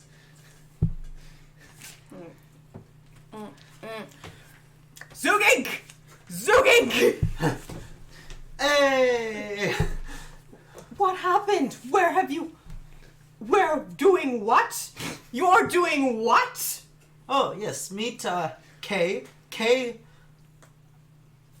Theioryn? Theioryn, and Annah. Hi, I'm Kay. Hi, I'm Anna. And that's why those two are sitting together. This is the best handshake ever. We're doing what now? Okay, fairly simple. You see, got a lead. Involves killing some wolves. We're going to go kill the wolves, bring this one with us, he can track wolves. Yes, wait a minute. Just a question, just a small question, because I wasn't there. What do we mean that the wolves are a lead? You see, they said they were super aggressive. Such as, the bears that attacked us and Yes. were all gooey. Uh-huh. So, and it's also north of where we were. Therefore, maybe they went past there and the animals there became all aggressive. Okay, I see your point. It would have been nice if somebody, maybe told me that Be last nice night. if you, stuck around. No! I did not want to... That is a discussion for another time. Also, community service. No, Truly. It's not community service. He was in need of help and I am capable of helping. Young man, how old are you? I'm an adult. He's an adult, but also a minor who can't drink. Who Glorious! said he can't drink? You He was trying did, apparently, at the last tavern we were at! Yes, I need him to track. He can't drink and track. Wanna bet? No, we are not betting. We are not betting. Young man, how many times have you tracked or hunted? Since I hear that you were killing pigs off of a farm. Every day for about 14-ish years. All right. Why were you killing pigs off a farm? Because I was hungry. But Also, Sounds like sound logic. It adds up. I don't know what a farm is. Can you explain? Oh, sweet summer child. There were pigs. They were outside. That means food. Did you climb over a fence? I walked through some broken posts. Oh, see, so you walked through a fence. So that means you're not allowed to kill those ones. broken posts. Who says who? Says the law. What's that? The law is the thing that keeps everything fair. That's dumb. You're responsible for him. We'll talk about this maybe a little bit later. Anyways, I guess we will go to the wolves and we'll converse on the way. Yeah. Why Aren't you purple? elven people all about community? I've created a I community. don't know. My mom. Not all My mom elves was, fit like, into the kind same of- molds, and I just I keep don't know, pasty walking. whitish, and my dad was purpley, so I got pasty whitey purpley skin. Oh, neat. Yeah. And the law is this invisible force that says if it's fun, don't do it. Wow, that sucks. But you can break the law. But No, you shouldn't no. break the law. No, we do not break the law. Yes. That is not an option. I have a question. If I don't know about a law, is it still breaking it? Yes. Do you know what you're doing now? Do you understand the situation you're in? Not really, no. Community service. Do you know why you're doing community service? Because there apparently people didn't want me to eat. Do you know why they didn't want you to eat? Because they hate me? I don't Oh, know. We'll just go with you broke a law. Therefore, we're stuck helping with your community service. Because my friend here is very chivalrous and can turn a blind eye to injustice. Which makes you a wonderful person, I guess, but... I like the part others like yes. Thanks, I guess. Anyway, let's go to the wolves and see if that... Oh, by the way, I hit the library this morning with Annah. No, that is a... I've learned a couple things. Not a lot of things, but they're ideas, but that's all I have. What sort of ideas? The ideas are, we could be dealing with vengeful spirits that like to be stuck in objects. That was something I came across. Also, That like to be stuck in objects? not like, but have been trapped in objects. Also, we could be dealing with a dwarven family clan. I haven't picked it out yet, but the artistry, the style of which matched a lot of older family clan heirlooms and symbols. Alright, that is a lead. Let's get to these wolves and bring justice. Yes, let's go help with community service. Justice. Community service. Justice, community service. Justice, community service. Also, there will rabbit be... season, duck season, rabbit Also, season. I'd like to set clear goals and boundaries. There will be no shooting of pigs on farmland to increase your criminal record. How about this? If you want to shoot something, just double check before shooting. Look twice, shoot once. Got it. What's your name again? Hi, I'm Kay. I'm Theioryn. I just thank you. Good. And I'm just gonna go and I'm just gonna start walking towards the gate. I will frolic along behind, Yeah. but staying beside Kay. I just love the juxtaposition of like 6 foot versus your, how tall is Anna again? And I don't know. There's a 4 or a 3 in there. I'm small. I'm shorter than Kay as well. Okay. So like, he's 6 feet. I'm like 5'7", 5'9". So You put your height as 4'4". 4'4". That being said, you've also been role-playing your height a lot smaller than 4'4".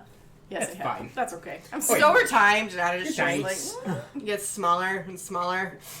Verdans grow in reverse. They started really tall and just keep getting shorter. Oh no! It's like Benjamin Button, but the worst kind of aging. Alrighty. And with that is where we're going to take our first break. And so we will be back in about 10 minutes. So we will be back shortly. Hooray, breaks.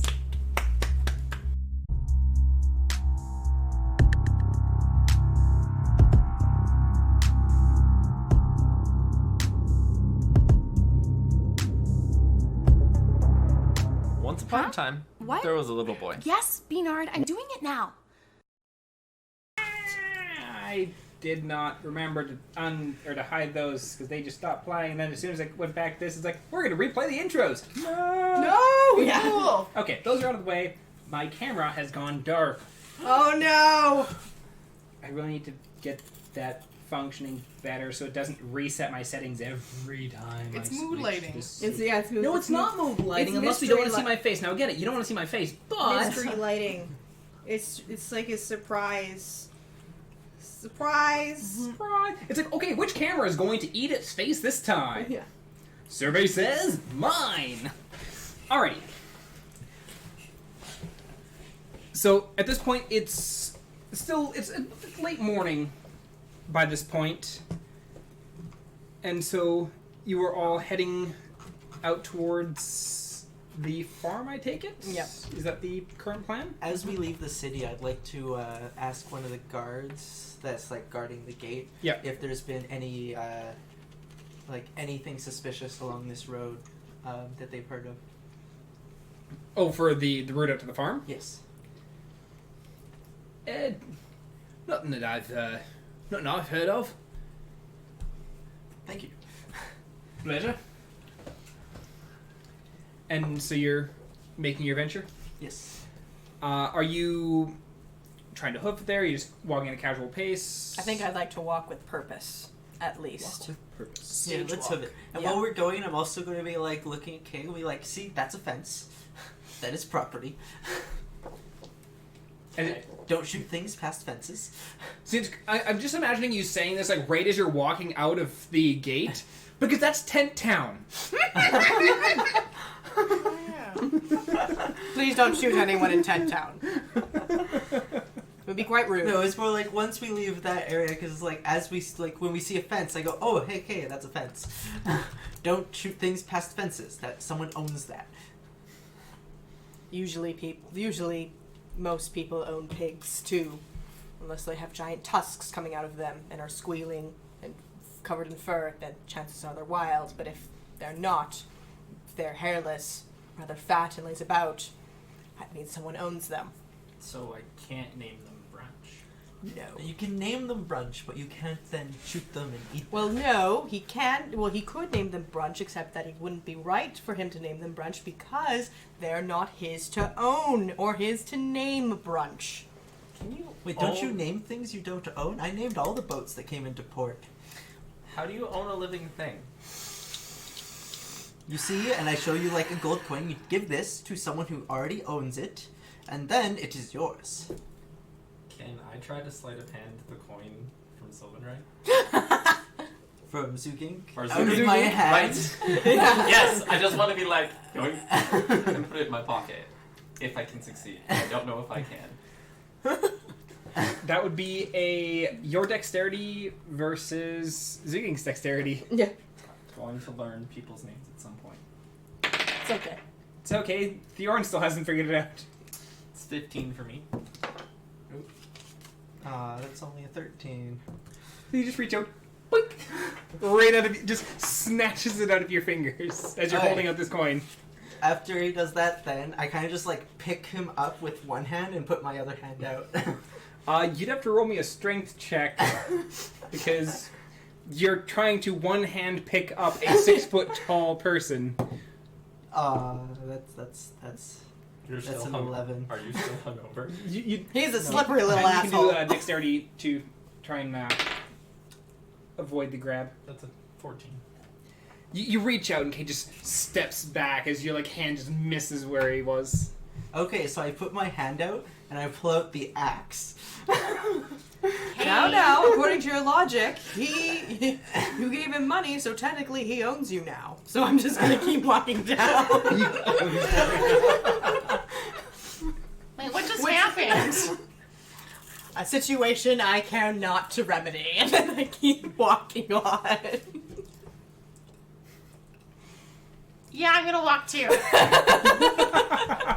I'm gonna pocket the coin and follow that. No, I grab you like as you kind of return the coin But why? because it is mine. But it's in my possession, therefore it's mine. No, you took it from me, therefore it is mine. Uh-huh. But I took it, therefore we exchanged it, and now it's mine. That is not how that works. I'll call over my shoulder. Okay, technically that was stealing. Remember that law thing? No fun? Fine. I flip the coin up in the air, and then I walk away. Can I catch the coin? Dexterity. Aha! 20-1! Flips the coin in as he does use a scrap board and snag the coin out of the air, and you now have your coin back. See, that's why you do it with coppers instead of gold. I don't have coppers. What kind of scrub That carries seems like an coppers? issue. Yeah. Yeah, what kind of scrub carries copper? All right, so as you're all walking along, and it's a fairly, there's a little bit of wind, but it's not a super windy day or anything. It's just like a gentle breeze. There's the occasional cloud in the sky, but for the most part, it's a pretty clear day. As you carry on, judging by the map, it's going to take you about a day and a half of travel to get there, and you're still making pretty good time. And as the evening starts to wear on, starting to get a bit darker. Are you looking to make camp? Would I know the area north of whatever the city is that I can't remember the name of? Amanodel. Would I be familiar with it at all? Would my trade route have ever taken me past it? Not so much. Like, you'd have gone into Amanodel itself several times, but like coming out, you'd have crossed the bridge across this river and you started heading up this way, and you haven't done a lot of trade up into northern Kyotera. Okay. Most of your trade you had done between Amanodel and Ithamir. Okay.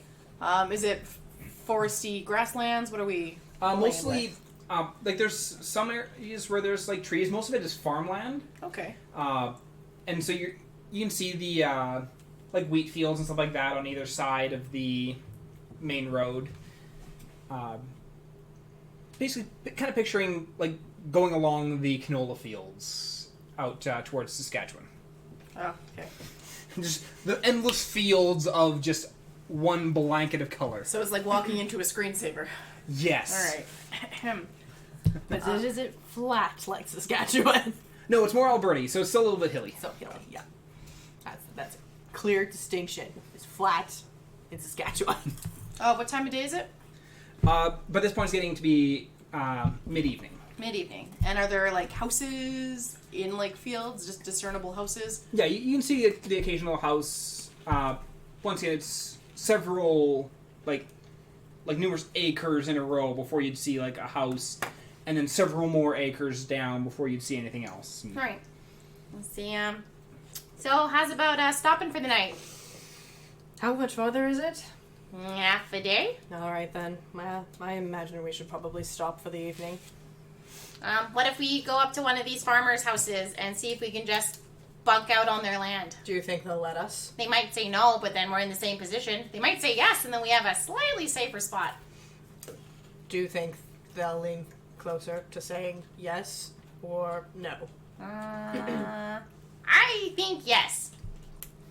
We are good people. They'd want to help us. I'm not going to stop you. March forward to the next house Okay, that I see. as you're going along, you spot that next house, and you go marching up the roadway, and it takes a little bit to get to the house. It's still a fair bit off of the main road. Okay. Can I hear any guard dogs? Roll me a perception check. No, not 6. You hear nothing. Great. Safe. You go like marching up to the door, and I will follow her. You're following along. I'm going to stay by the road, like the entrance of the property, because that's where I'm going to stay. Okay, and where are you heading to? Apparently following the big fluffy one because In charge. So you follow, and you walk your way up to the door, and Zugink, what was the farmer's name that we're going to? Danik. Danik. Okay, great, cool. Knock on the door. You hear nothing after a little bit, and a little bit more time passes, and then the door, you hear this like clap, clap, and the door kind of like creaks open, and you can see this very burly half-orc, tusk is kind of protruding up a little bit, and like he opens the door, he's literally looking out, like straight out, and like sees you standing there, and you're still a little bit back from the door, and looks down and just sees you standing there, and I help you. Hi, I'm Anna. I'm traveling here with my friends. We're going to see Danik. You might know him. Doesn't ring a bell. Well, he's one of your neighbor farmers, but we're still about a half a day's walk away from him, and we want to hole up for the night, and I was wondering if we could kind of make camp by your house.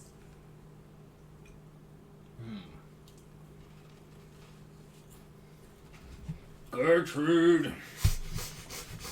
And you hear these heavy footfalls come, and a female half-orc. She's even more burly than he is, and She wears pants in the relationship. she comes to the door and looks down. You need help? Hi, I'm Anna. Me and my friends here are about a half a day's walk away from where we're going, and we want to set up camp for the night, and I was wondering if we could set up camp by your house. Just be a little bit safer for us than on the road. Fair enough. And she kind of pushes past the other half-orc and just waves you along and brings you over by just around to the side of the house, and there's a small like padded padded down area. And welcome to make your tents here for the night. Aw, thank you so much. It's my pleasure. Just don't be too loud. It's getting late. She goes and she heads back into the house. I'm gonna look over to Theioryn and I'm just gonna come up. I'm gonna be like, I don't think anyone can say no to your bubbly personality. I'm going to make a note of this, and I fear that if some military finds out about it, nothing will survive. And while she's walking up, I look over at Kay and you go, see, this is their property, so we have to ask to stay here. Sure. all right, who's on first? Watch. What's on second? I don't know who's on third. I'm going to start. Is there like kindling for fire? There you can see by one of the sheds there's a stack of tinder, or a stack of logs, not. Just going to take some logs. I'm going to set them up, and I'm going to use control fire to light a fire Okay. real quick. So, And then I guess I will start. I can start with the first watch. you were looking to say something, okay? No, it's fine. Kay is going to set up camp. Tents. Tents is what we have, I would assume. Yep. So I'm just going to set up a spot for me on the pad that we were very specifically directed to set up for, because that's proper on people's property. I feel like someone is a bit sassy. I didn't say that. I just walked over and started following instructions because Mama Bugbear is not super thrilled with me at the moment. Also, Kay does not own a tent. I don't. Well, She then has a in that, bedroll. in that case, I'm going to put out a bedroll and go to sleep. I was gonna say, I think we all just have a bedroll. No, I don't. I'm sitting against the house. It's okay. I trance. I don't really sleep. Yeah, I got a bedroll. I'll set up a nice little cushy I don't area. think any of you actually ever bought a tent. Nope. I lived in a house before everyone died. I didn't need a tent. I trance. And I have a No- giant none of poncho. the group owns a tent. Yep, and I have a giant poncho. And I'm grumpy. We noticed. I don't think about sleeping in a bedroll. Alrighty. So then, you said you were keeping first Yeah, watch? I'll start first watch. Okay, who's taking second watch? I'll take second watch. Third watch? I'll take third. And fourth watch? I guess it's me? Because everyone deserves sleep. Can I not wake him up and wake the elf back up? He needs 4 hours of sleep. Just wake me back up. Yeah. Wake up! It's fine, I'll just stay awake the whole night, glaring. No. You only need 4 hours of sleep. If That's we're true. dividing 8 hours between 4 people, that's 2 hours each, so you just get 2 hours. Well, no, if, Theioryn Theioryn? Yeah.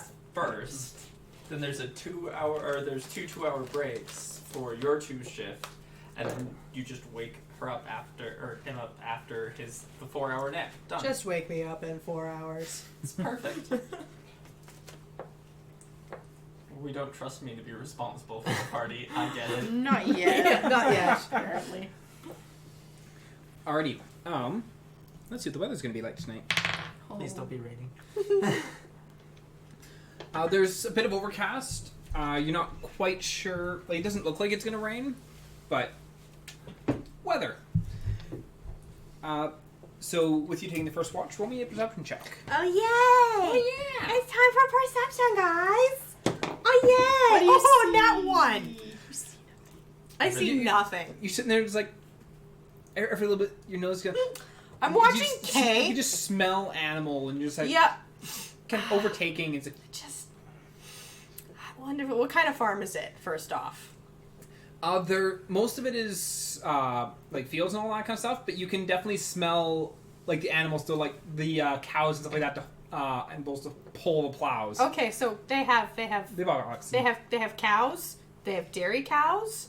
No. Okay, I was gonna say because it's at a pig farm. That smells. No, they've got like oxen. Okay, yeah. So there's a very musky, Yeah. hairy smell Beast of there, burden. Yep. and I'm just like, wonderful. Yep. This is my life now.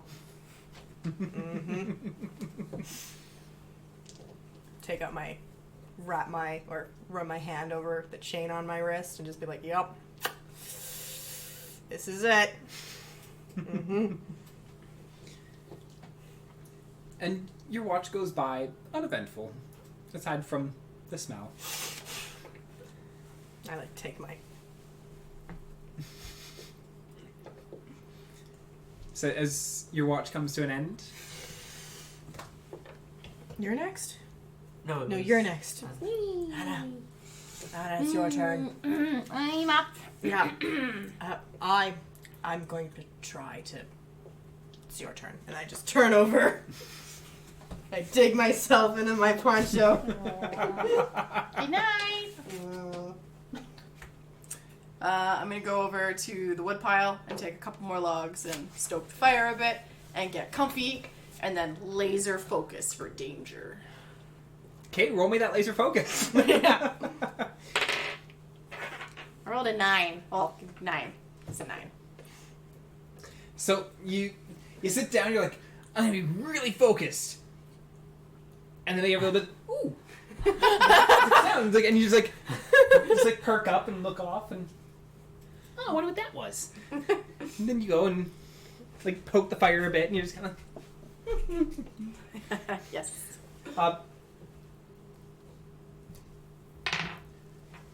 During the course of the night, you do hear the occasional wolf's howl, but it doesn't sound nearby. Okay. But your watch goes, and fairly uneventful. The clouds are getting a little bit gloomy looking, but still uneventful. I'm so good at watching things. I'm gonna wake up Zugink. I'll get up and I'll just kind of be like, and I'll walk over to the fire, kind of like sit down, just like look around, and then I'll be like, huh. Look, see if Kay's still there. Has Kay left? No. his first night back in a bedroll and not in a prison cell is fairly comfortable, and he's unconscious.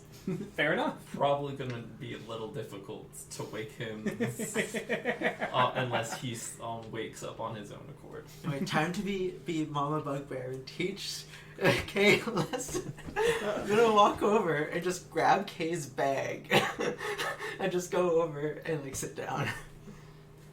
What are you grabbing? So I assume Kay has a bag. Not bedroll. Is it not? No, not the bedroll. Like, do you have a bag with like your swords and stuff in it? Backpack. I do have a pack. I'm assuming. Let's go check my. Unless you equipment. don't have a backpack. I do have a backpack. Yes. Okay, so I'm assuming that's where Kay's keeping most of his things. I just kind of like grab that. You sat Hey, what are on you my doing? bag. All right. So you've picked up his backpack? Yeah, and it's just like beside me on the fire because I believe I have the last Beside you watch. on the fire. Congratulations. No, Zugink is no. burning all your shit. So much for being chaotic, or so much for being lawful good. No, not on the fire, like by the That fire. deteriorated real quick. Oh. We're not even with pirates this time. It's like Zugink was around Kay for one day and went chaotic evil. Hot damn. What the hell? Yeah. No, How not. long before Anna turns? Never. If I was playing the other character that I was thinking of playing this campaign, maybe. So you've taken the bag over and you've set it beside you. And, Yeah. are you doing anything else? No, just watching. Okay, roll me a perception check. Haha. No, what's my perception here? Ha! What do I get? That's not terrible. Math. Yep. Oh yeah, I don't have proficiency in perception. That is a 19. 19. Okay. You're sitting there and the clouds don't look too happy. They don't look like they're going to rain. But you figure that probably sometime the next day, like probably like either early morning or mid-afternoon, it may start to rain a little bit. But aside from that, you can hear the grunting, the moving around of some of the animals nearby. And Do either of the half-orcs come out before the night ends? Because sometimes farmers get up really early. not during this time frame. Okay. No, they're still both. Neither of them have come out at this point. And your watch comes to an end. So, when the sun starts rising, I kind of go wake everyone up. But there's still one more watch. One more watch. Oh, there's one more watch? Yeah, that was only third watch. Oh, I thought we were doing where she had like 2. No. Well, yeah, she started first. And oh, then it's so- going and last. going last. Oh, okay. Sorry, we'd mentioned that she would just do 2 in a row and then. So that I thought that's what Oh. happened, but no. Ah, that's okay.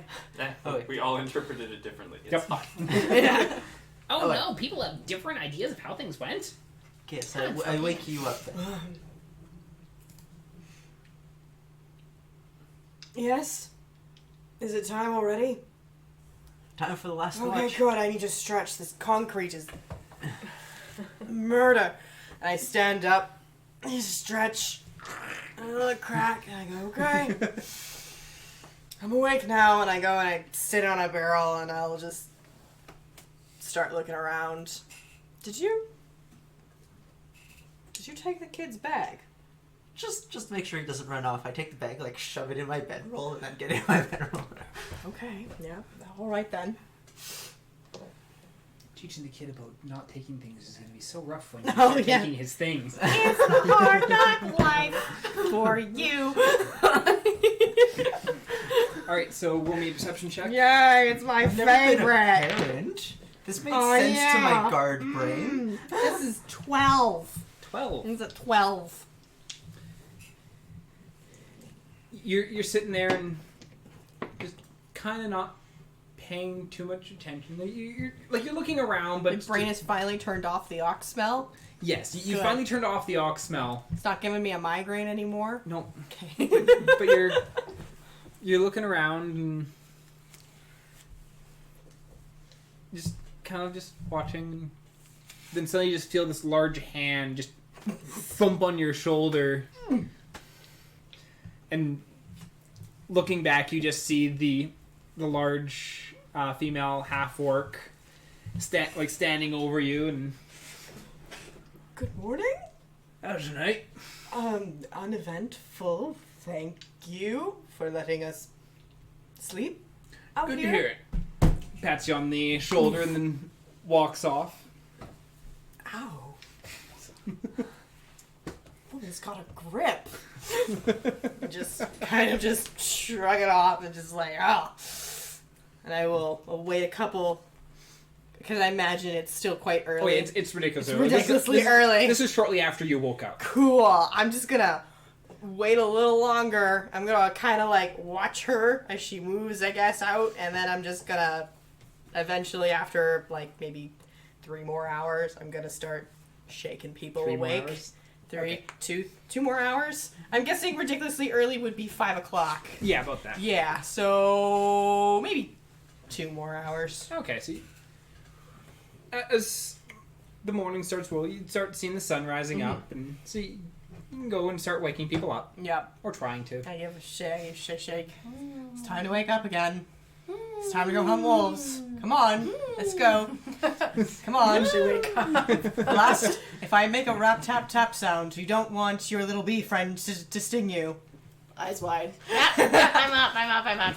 Yeah, come over. Oh, it's time. It's time to go hunt wolves.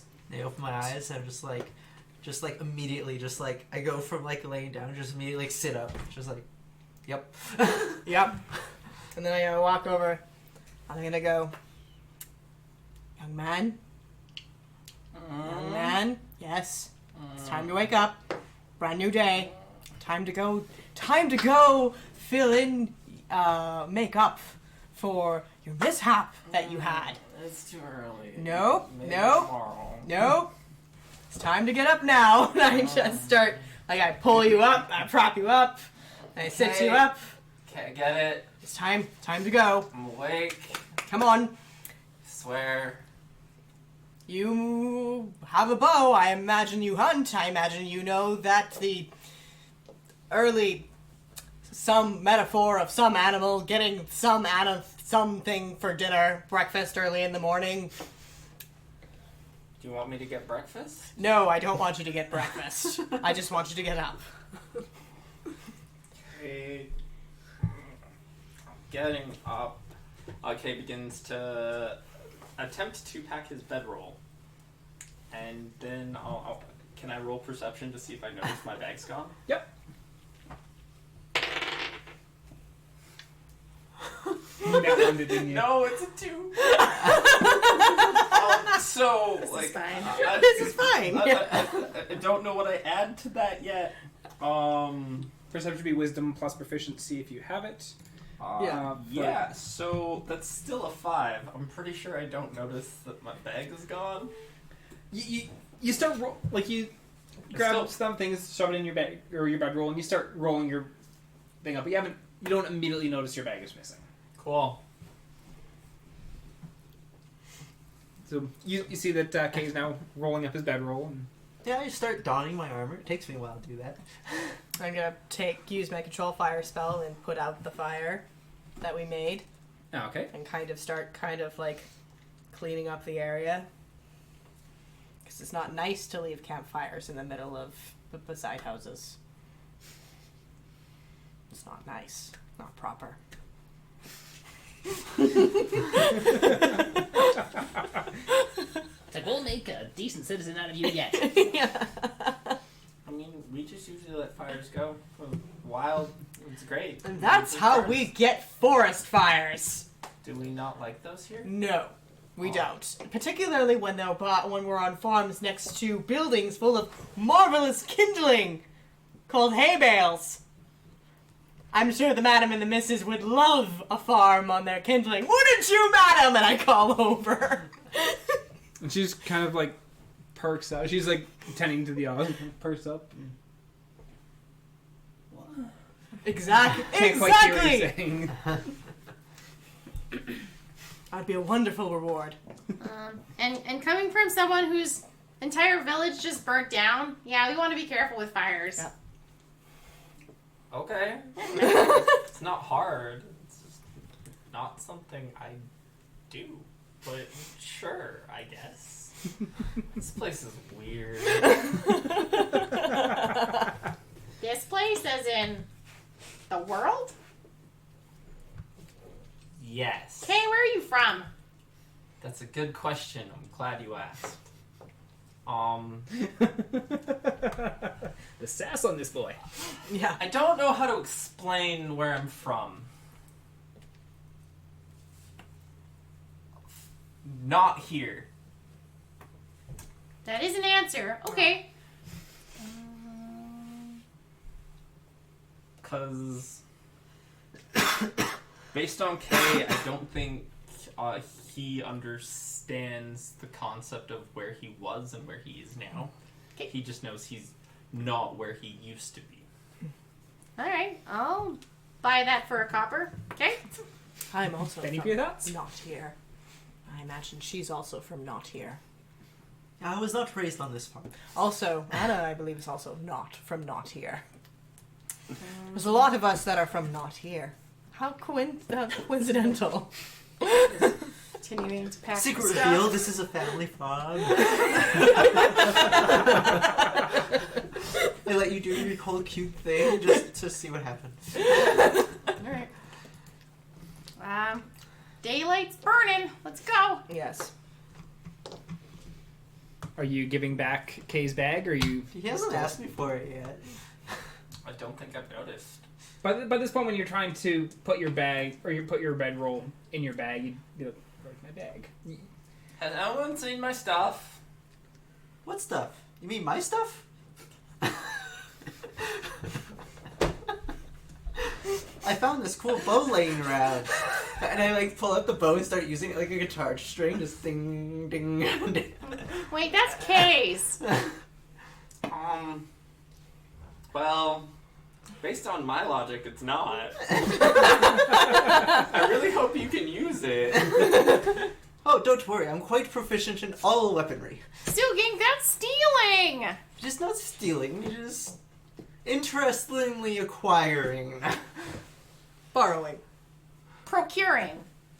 I mean, Exactly. if you want to carry it, that's cool by me. I'll just carry my bag or my bed.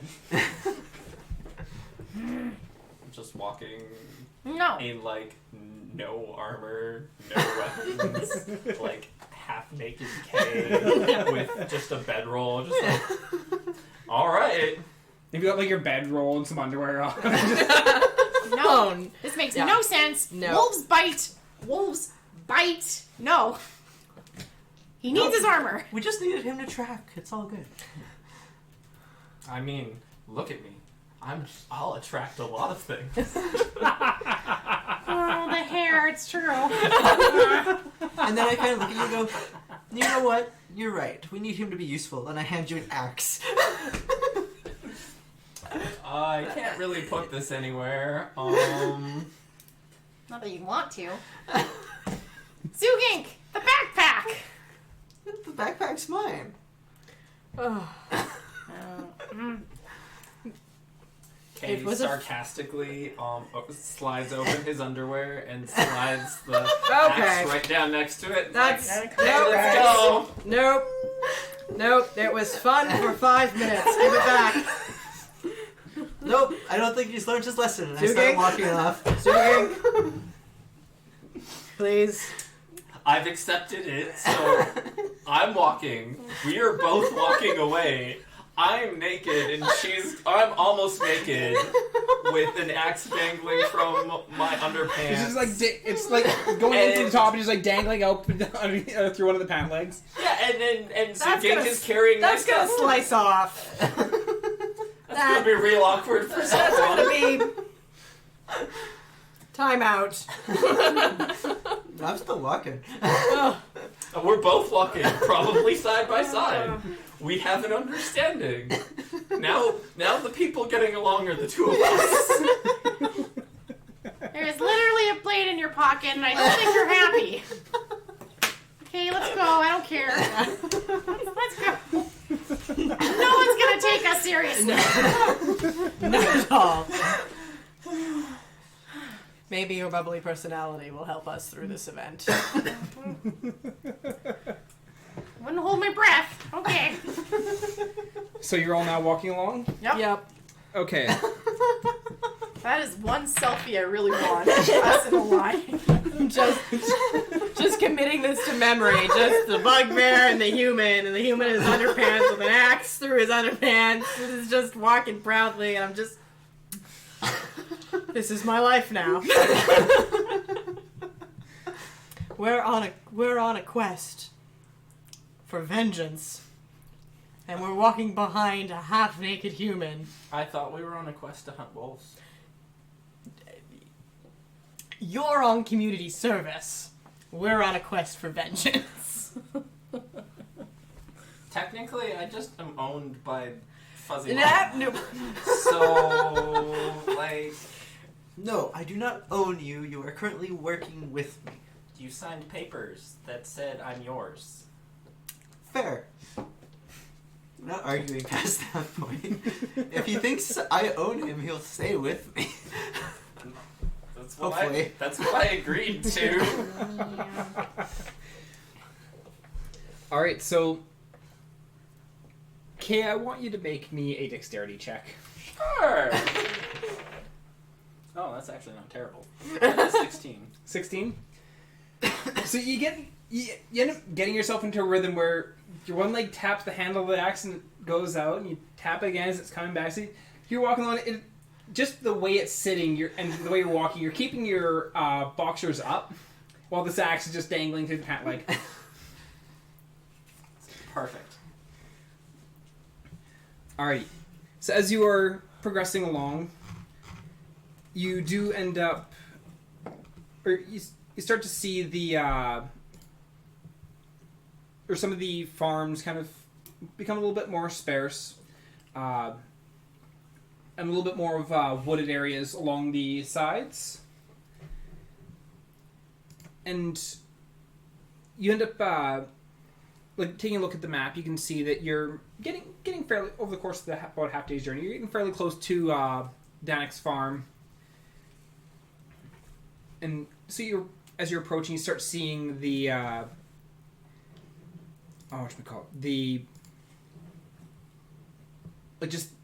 you can see a small cabin. That's the word I'm looking for. English, hard. Yeah. You can see the cabin and all that up ahead. A wooden structure with a roof and a door. Yeah, pretty much. So it's a shabby cabin, several small gardens around it, and you're still about probably about a 6-7 minute walk from the cabin itself. Okay. Okay. Yes. Zugink, we're nearly there. Please let the wild naked boy put his clothes back on. Think about it for a while. I go, okay. It's not very... I would like you to Heroic. start looking for signs of wolves. Can I roll perception? Yep. So that's a 16. 16. And actually, you would have I believe it's your advantage on... I do have proficiency in it, But because of your beast tracking... Oh, hey. Yeah, advantage on survival checks. So this would be a survival check, not a perception check. But still wisdom. Regardless. And you have advantage on this. Oh, okay, cool. Let me roll again. It's still 16. Okay. So, looking around, you're not seeing any tracks immediately by where you are, but you do end up catching movement out of the corner of your eye over towards the cabin itself, and it seems like there's something moving around outside the cabin. Best I got right now is there's something over there moving. Brilliant. I hand you your bag, and you're like, did you like me having your stuff? I mean, I didn't have to carry it. I walk by you both, I look, make eye contact with you, and I go, Just keep walking. So, I guess y'all want me to get dressed. Yeah. I kind of shrug. I go, that's up to you. I kind of dropped the bag and just like keep going. I guess I let you keep the axe because I don't care. I have to. Cool. I'm just gonna get dressed. And would you really want it back? I mean, That'd be a little bit sweaty after all the walking. Oh, yeah. yeah. At least it was only up against my thigh. I could have been a lot more aggressive with my axe placement. Well, You see, know- here's the thing, though. The way I was imagining it is you had the axe hooked over the one side, in and then coming out the other leg. Yeah. Oh, yeah. That's So probably it's something I would do. bouncing back and forth Yeah. against you the entire time you're walking. Also, just the phrase, I could have been aggressive with my axe placement. It's just, that whole sentence is phrasing. So you now have a hand axe. Convenient. He's got a good handle on it. I get it. I get it! I get it! What's in the future? Alrighty, so you've redressed. You now have your gear back on. And what are people doing? Going to go to the house. Yep. So you're just trouncing up towards the house? I'd like to do a Yeah. perception-y check. For I would also like to do a tracks, perception check. since, you know, Towards or- where he saw movement. You're looking for traps? Sorry, track. 'Cause, Tracks. Yeah, Okay. I don't think Tracks there'd be and traps. traps are very different things. Yeah. The farm obviously has this house booby trapped. Of course. And would it be survival or perception for specifically looking? Survival. Alrighty, ready. 18. 18. From where you are, you're like you can see like traffic from like people that have walked up and down this path. But you're not seeing wolf tracks where you are. Okay. And then you're also I just want to do the same perception check to where he pointed out there is movement. okay. So rolling your perception. 8. 8. See nothing. You look. There might be movement. There might be movement. Will we tell? I can't really tell. I think this kid's full of shit. Alrighty. And so you're just moseying up towards the building? Yep, I'm just going to go up and knock. Alrighty. I want everyone to roll me initiative. Oh, yay! Just thinking. 13. 4.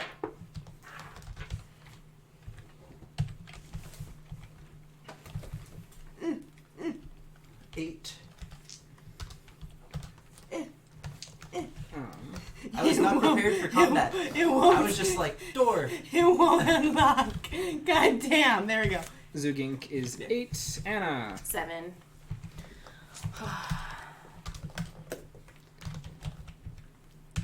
Anna is 7. And you.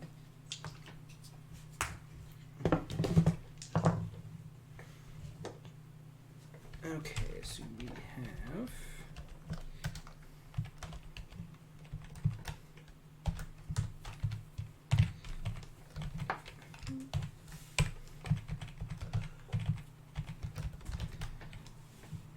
And then. And they have. So he. Wrong button.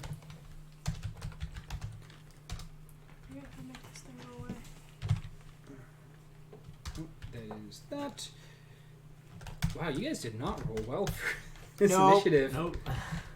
Okay, you're typing a lot. Is it gonna be like that Yep. gif where all those geese ducks come out of your hair? Like, are we gonna be stormed? Fucking love that gif. We're dead, guys. Yeah. It was nice knowing everyone. Theioryn, what is your dexterity? My dexterity is 12. 12? Yeah. Give me a few seconds to.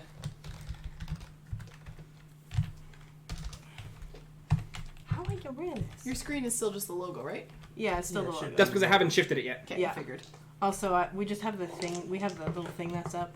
What little thing? The Like- sidebar that I can't. There we go. The 3 lines. The 3 lines. Oh my god. Okay. So now that you've as you start walking up the road towards the thing.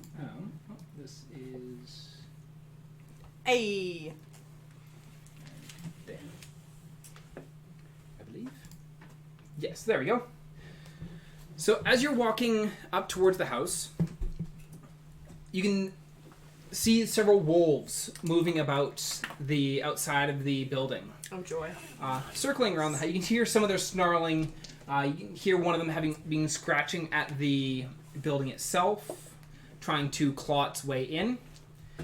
About 20 feet from the hut, there is a very large wolf that is bigger than the other three that is currently munching on a humanoid body. God. And it's just pulling like chunks of flesh and just ripping that from the body as it's as you are approaching. It is Well, damn. as soon as you start approaching and you're just getting by those gardens, that wolf's head kind of like perks up and looks your way and just growls. And it is just going to stop and just... It is basically just looks like it's preparing to fight if it needs to. Okay. Your turn. What are you doing? I found the wolves. Can I shoot? Good job, Kate. Yes! Shoot the wolves! Now that I have permission from Mom, can I take out my longbow and aim what have we done? for the angry-looking wolf that's above the body? Yep. Because So you're going to gun for the big one? yes, Okay. because it's in a straight line, relatively speaking. Yep. Oh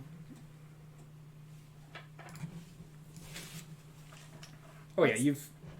The range? My range with my longbow is 150. Oh, kick ass. Oh, yeah. Yeah, and You're well that, within yeah, range. it's 60, 65-ish feet. Yes, this is all I'm good for. Standing back here and being like, Ding! Okay, so roll me your attack. that's an 18 before I add things. Oh dear. I add 4, so 22. That is a hit. Yeah. Roll me your damage. Hot diggity. Good job. First shot of the round, and we have a hard hit. 6. 6 damage. Alrighty, so you fire that bolt of it. It hits and it kind of skims across its shoulder as it like turns, like it moves a couple steps away from its food, but is now keeping its focus very intently on all of you.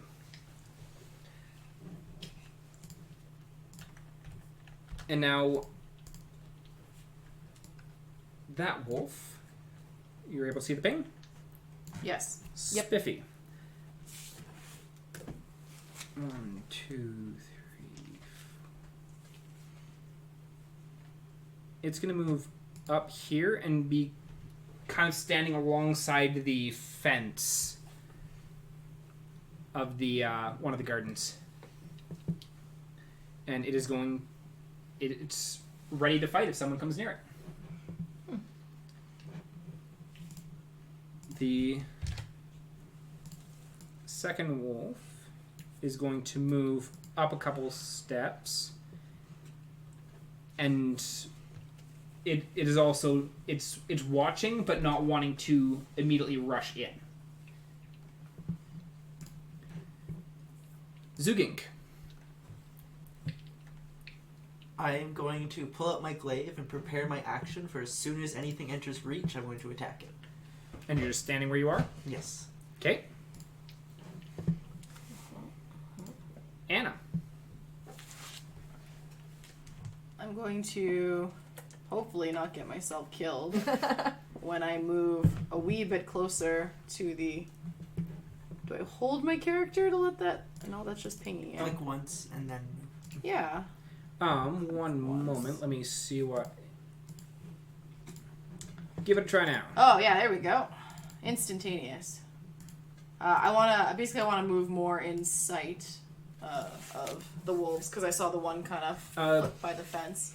Move up one. That for whatever reason that bottom tile doesn't show up anywhere. So Okay.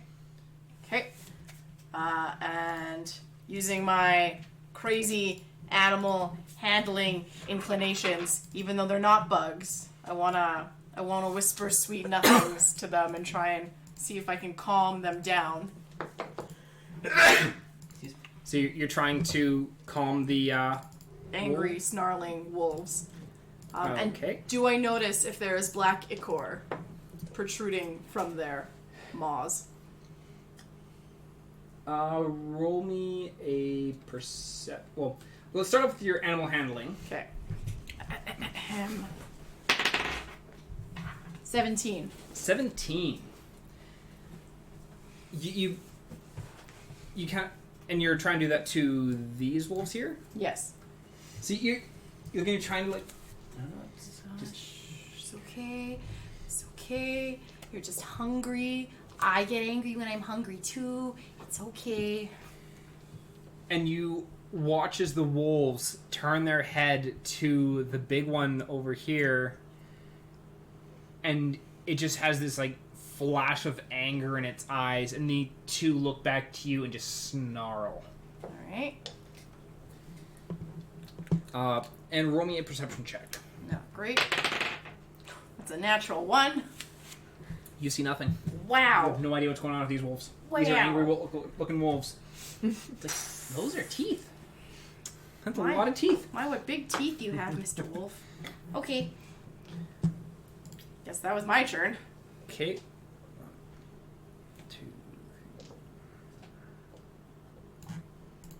The wolf from the back is going to start moving forward. And that puts us to Theioryn. Okay, I'm going to, at the wolf, the larger wolf, I'm going to cast Guiding Bolt. Casting Guiding Bolt, larger wolf. At the larger wolf. Okay. Yay! That is a 21. 21 hits. Yep. Yay! 4d6 damage, and people get advantage till the next round. Oh, Ooh. good numbers. That is 20. 20 damage. I have 2 5s, a 6, and a 4. What's a wolf? Already. It got hurt real bad. Okay, so you've cast that. Anything else on your turn? that it? I'm going to cast Guiding Bolt. I'm going to see, as a bonus action, seeing that Anna's trying to calm the wolves, I'm going to say, crazy carnivores, let's handle that later! And then I'm just going to stay behind Zugink. Or Zugink? Yeah. Zugink. Okay. And yeah, everyone has... just double The checking. next attack has the advantage. next one attack against this the next crate. attack roll made against this target before the end of my turn before The end of your your next turn. advantage. Yeah. Sorry, it's still standing? Oh, yeah. Yeah, that wolf looks pissed. Yeah. Not hurt, just pissed? We've done 26 points of damage to this wolf. Wow. Hot diggity dogs. All right. It doesn't surprise me. Alrighty. Because like a normal wolf can almost take that, like Yeah. scary lead wolf. So, as you're watching the alpha Oh no. runs up to you, Oh, fiddlesticks. because you are the closest creature within range, I goofed. and it is going to try and take a bite at you. Yeah, well. And does a 19 hit you? Oh, it certainly does at level 1. I would hope so. You've seen my dwarf. No, it was halfling, that's what it was. Halfling.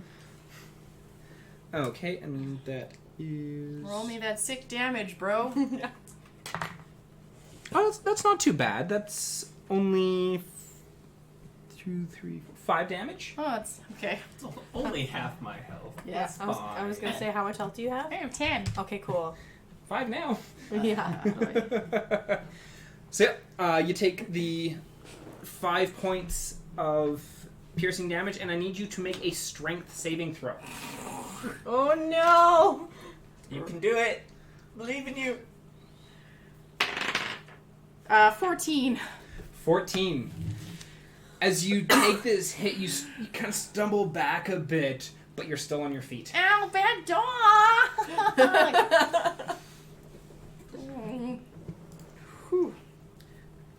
Okay, and that puts us to K.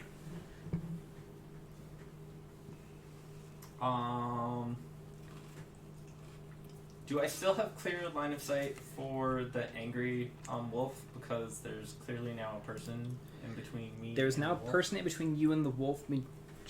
Because of Anna's size, in conscious of the wolf, the wolf would have probably half cover at this point.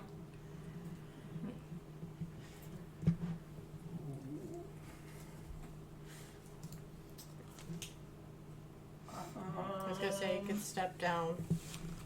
You can't step down. Aaron can't see those, so I'd have to step up at least. So I'd have to. Actually, here, There's a fence there, though. Yeah. Well, so I'd have to. Yeah, I'd have to be awful close. Oh, can I get this to move? Oh, now it is moving. Can I actually prepare a shot for? There, now that step down area is actually functioning. There we go. Beautiful. Actually, I'm gonna prepare. I'm gonna ready my bow with an arrow for when I have clean line of sight of a wolf. I'm gonna prep to fire an arrow. Of any wolf? Because I'm worried about the fence for me. Yeah, the fence would technically give half cover, but if that wolf moves even one spot, then you would have full cover, or you'd be out of cover. That's what I'm aiming for. Is I like that clean line of sight. That's ideal hunting. Okay. You ready that action.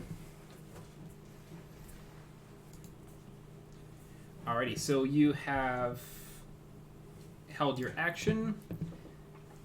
That puts us to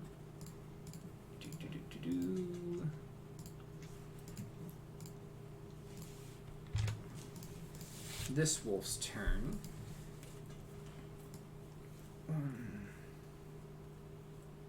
How far can I move that? 5, 10.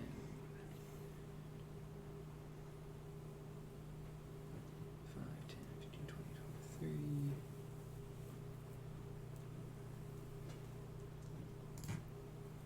23. Okay, so this wolf is going to come straight down for Anna. That does trigger your action because the wolf is now in direct line of sight. Kill it. Yeah. So I'm rolling to.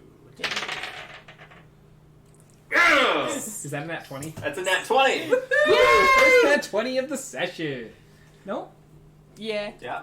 In combat, yeah. In first in combat. Yeah, I think we had one for a skill check earlier, but first one in combat. Alright, roll me that 6 damage. Okay, so it's D8. That's crit, so that's 2d8. 2d8. That's 2d8. Well, Yeah, yay. we're doing the double the dice. Yeah. Cool. So 2d8 plus your modifier once. yeah. Okay. Let me switch to that.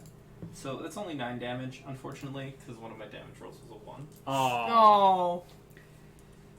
And then my other damage roll was a 6.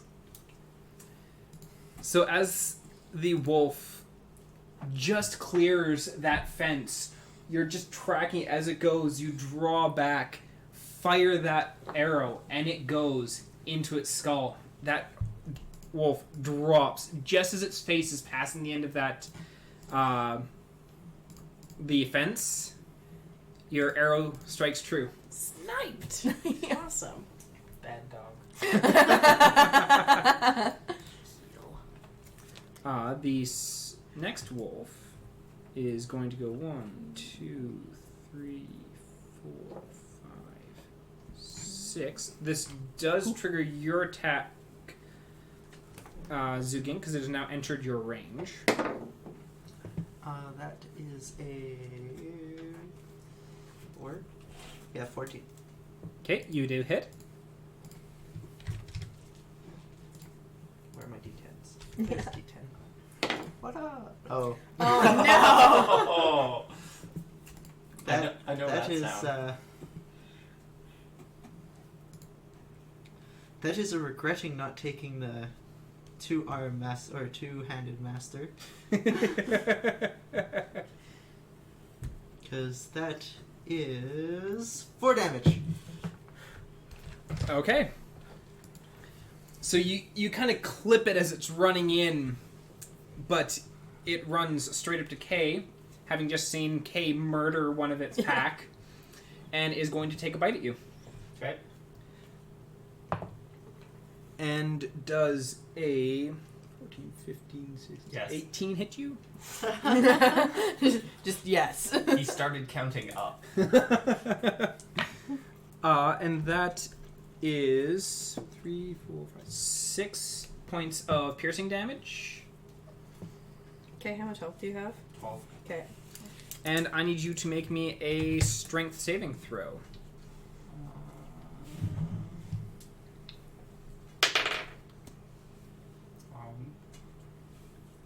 Hold on, math. That's an 11. 11? Probably knocks me on my ass, doesn't it? You just stay on. It hits you hard, and you just barely manage to stay on your feet as it slams into you and takes a good bite out at your leg. That puts us on to Zugink. I'm going to attack the wolf beside me. Okay. Come on. Okay, that's a 21. 21. That hits. Actually, not you. Yeah. Well, you don't trust that die anymore? That die goes to jail. No, that's where are my other d10s? There's a d10. Aha, this one. That's where it went. Okay. Ta-da! 5! 5 damage? Alrighty. Is that the second one in a row that betrayed you? Yes. I need my purple one. I My rolled. The purple first will one rolled a betray me. 1, and the second one rolled a 2. I'm just counting up. It's building up. There we It's go. building Those up, ones. yeah. Building momentum. How are these ones? It's fine. This is Better. fine. Yeah. There we go. Yeah. Alrighty. So that wolf yelps a bit as your glaive? Yes, glaive. Yeah. As your glaive hits it, it like yelps and looks and snarls at you. Blood dripping from its maw from where it had bit Kay. Anna, Oh, it's me. it's you. You've got a very angry wolf right in front of you. You have advantage on that wolf. Do I? You do. I'm gonna sound like a broken record. So if I take 5 feet of movement, I'm gonna provoke an attack of opportunity, correct? If you move 5 feet away from it, yes. Okay. If you move from where you are to here, you don't provoke an attack of opportunity because you never left its space. I see, but If then you I move have a. from here, then you take an attack of opportunity. Okay, so can I move? Oops, get back to. Because I want to. Can I move there then and not provoke an attack of opportunity? Yes. As long as you stay within that 5-foot square, Great. then you're fine. So that I'm not blocking anyone's sight should things turn around. And we are going to cast Bug Tremor. It's a 10-foot radius, so I imagine I don't want to get hit by that. So if I cast it here, Yep. it'll still hopefully hit the wolf, and I will be A-OK. Okay, and And you get advantage. I got two die. well, with this would not necessarily provoke No? or not give advantage because it's not a targeted spell. It is yeah. an area. Oh, shit. dang. Bug Tremor. Yeah, he has to make a dexterity saving throw, and on a fail, he takes damage and is knocked prone. Correct. Damn it. Well, let's do it. Okay. And Did you say 10-foot radius? You can line it up to hit 2 of them. Can't you? 5, 10, what? If it was... Because if you go like right there, then that he's within 10 feet. He's within 10 feet. Really? Well, because that's the epicenter, so it's 5, 2 10, out. 5, 10. 2 Oh, out. yeah. So it'd be a Okay, I'm counting that as 5, 10, and then they'd be 15. Okay, well. Yeah. Oh, hey, look at that. So Visual aids. Yeah. Because if it is a 4x4... it's a 4x4. Technically, you could drop it like that-esque. Really? But Was I That miscounting? seems... Oh, maybe I was. the problem with that is they're both right on the very edge, and I'd probably actually give them advantage on. Yeah, no, I'm fine with just landing it where I can hit the Yeah. that wolf. Where Hit like the this. big one. Yeah. It's still, and it also makes it difficult terrain for anyone moving through there. Yes. Yeah. Okay. Oh, it's activating at 15 because I wasn't counting the foot that was. Actually, this is with this. This is scampers out in a 10-foot radius of you. Oh, just a.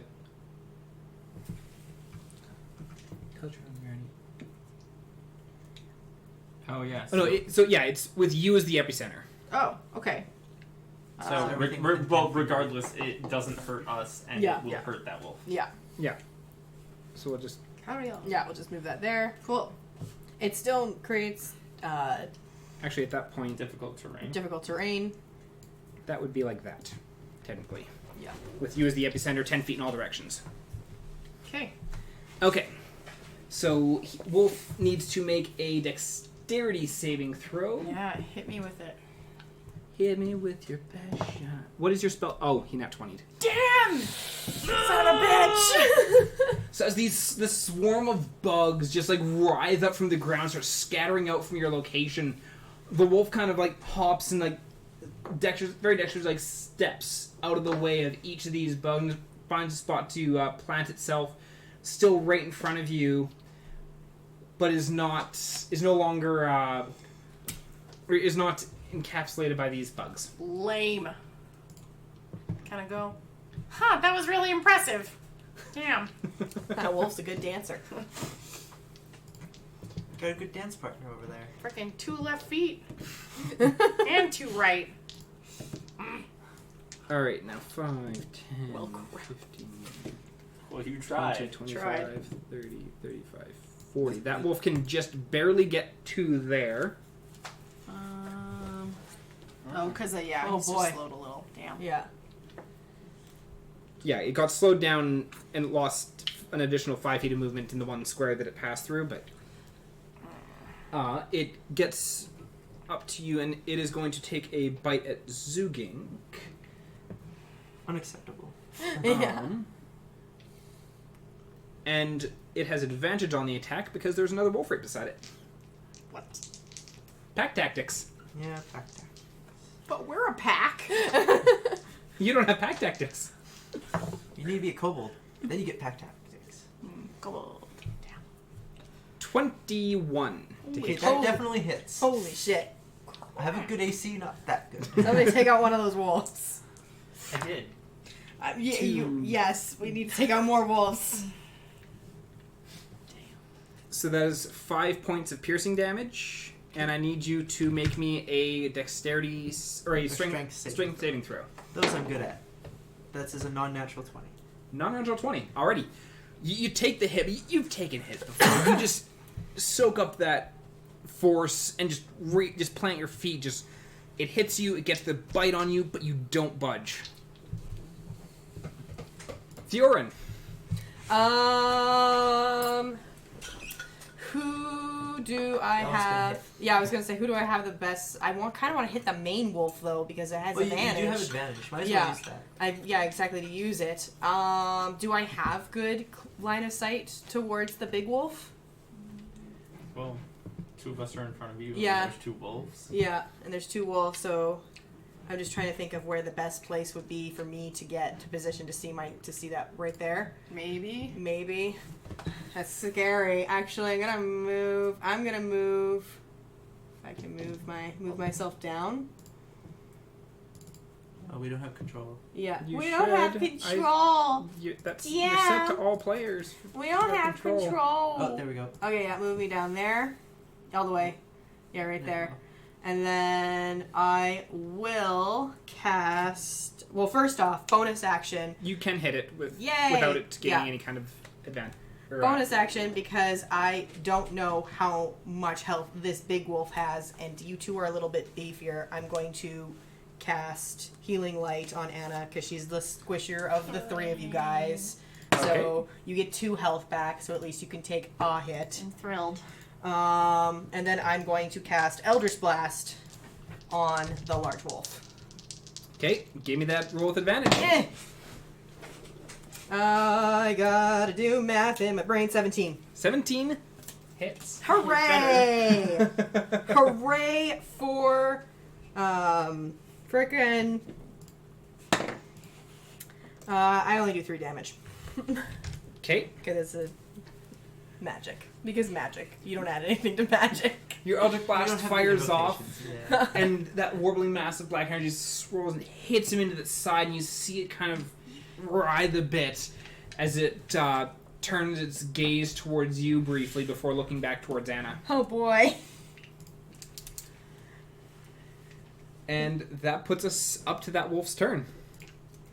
Come at me, bro. Yeah. And it is going to take a bite at Anna. Does a 13 hit you? Yes. Just. If it makes you feel better, they've rolled a 1 on every... At least 1 on every single one of their attack or damage rolls so far. That doesn't make No, anyone feel no. better. No, that doesn't make anyone feel better yet. It didn't roll a 1. That's what we thought. 8 points of damage. Ooh, Anna is down for You're the down. count.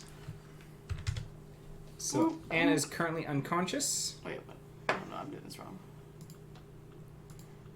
That's not unconscious. Anna is currently unconscious on the ground. It's And good. It was good 2 campaigns, you guys. First 2 bears. sessions. 2 sessions. Yeah.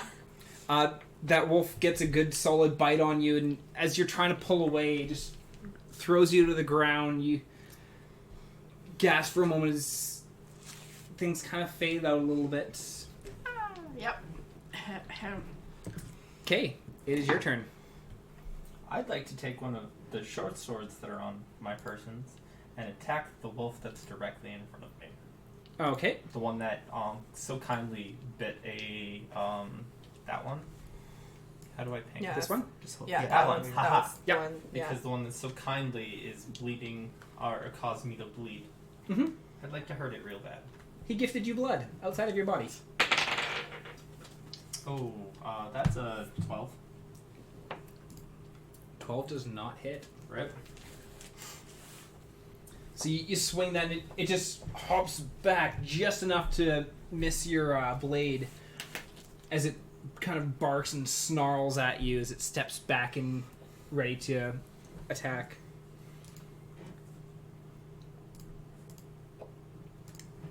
Now, and it is going to attack you because you just swung at it. Of course it is. However, a 10 does not hit you It does not. because you put clothes back on. Yeah. Actually, He has Dex. even without clothes, Even with clothes, even without clothes, it doesn't hit me. Yeah, because your AC goes up to, what, 11 at that point? Yeah. Nice. So it tried to bite at you, but you were expecting it this time. You managed to step out of the way as it tried to go for... It dodged me. I dodged it. We're dancing. You're It's dancing. fine. Yeah. Look at me. I'm dancing. I'm dancing. Zugink. I want to attack the wolf attacking my ward. That sounds like an appropriate word for our relationship at the moment. I mean, sure. I'm calling you Fuzzy Mama. So, okay, so you're attacking the wolf in front of Kay? Yes, that is another 21. That definitely hits. That is much nicer on the damage. I was going to laugh and though. say, that's another one. That is 12 damage. Yay. Is that full damage then? No, No. my full damage is 13.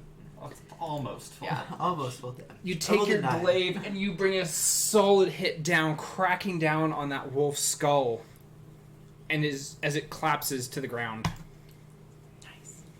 Do I notice any like inky stuff splatter up as I hit it? Roll me a perception check. No, I don't. That's a lot of blood. Yeah. Alrighty. So that wolf is out. That puts us to Anna. I'm gonna Roll I a need you to roll me 20. a death saving throw. What do I add to this? Con. It's con. Thank you. It's a Okay. con Yeah, saving Constitution throw. saving. Yeah, throw. Jack's cat. 19. Okay, so you have your first success. Woohoo! I think 10 or below is a fail, correct? 10 or below Yeah. is a fail. Yeah. Okay. 11 or higher is a success. All right. Alrighty. My heart beats a little. Yeah. Tunk tunk. The wolf in front of you, Zugink, is going to attempt to bite you. Again. Again, it no longer has advantage because its buddy is dead. That is a 14. 14 does not hit me. It tries to lunge forward and bite, but you kind of had your eye on it. Just kind of bat it with the hilt of your glade, with the handle of your glade, just knocking its mouth aside a little bit. Theioryn. I'm going to say that wolf is still... Actually, yeah. Can I... I'm guessing bonus action healing light. Will bonus action healing light bring Anna back up? Yes. I'm just nervous though because that if I bring you back up Don't again, bring me back up. yeah. So I'm gonna hold that off. I'm I going died. to. Is the wolf in front of Zugink? Is it hurt looking? I don't think we've hit it yet. Neither. Yeah. No one's hit it yet. Okay, no one's hit it yet. I'm going to, for the moment, I'm going to go. If I go up.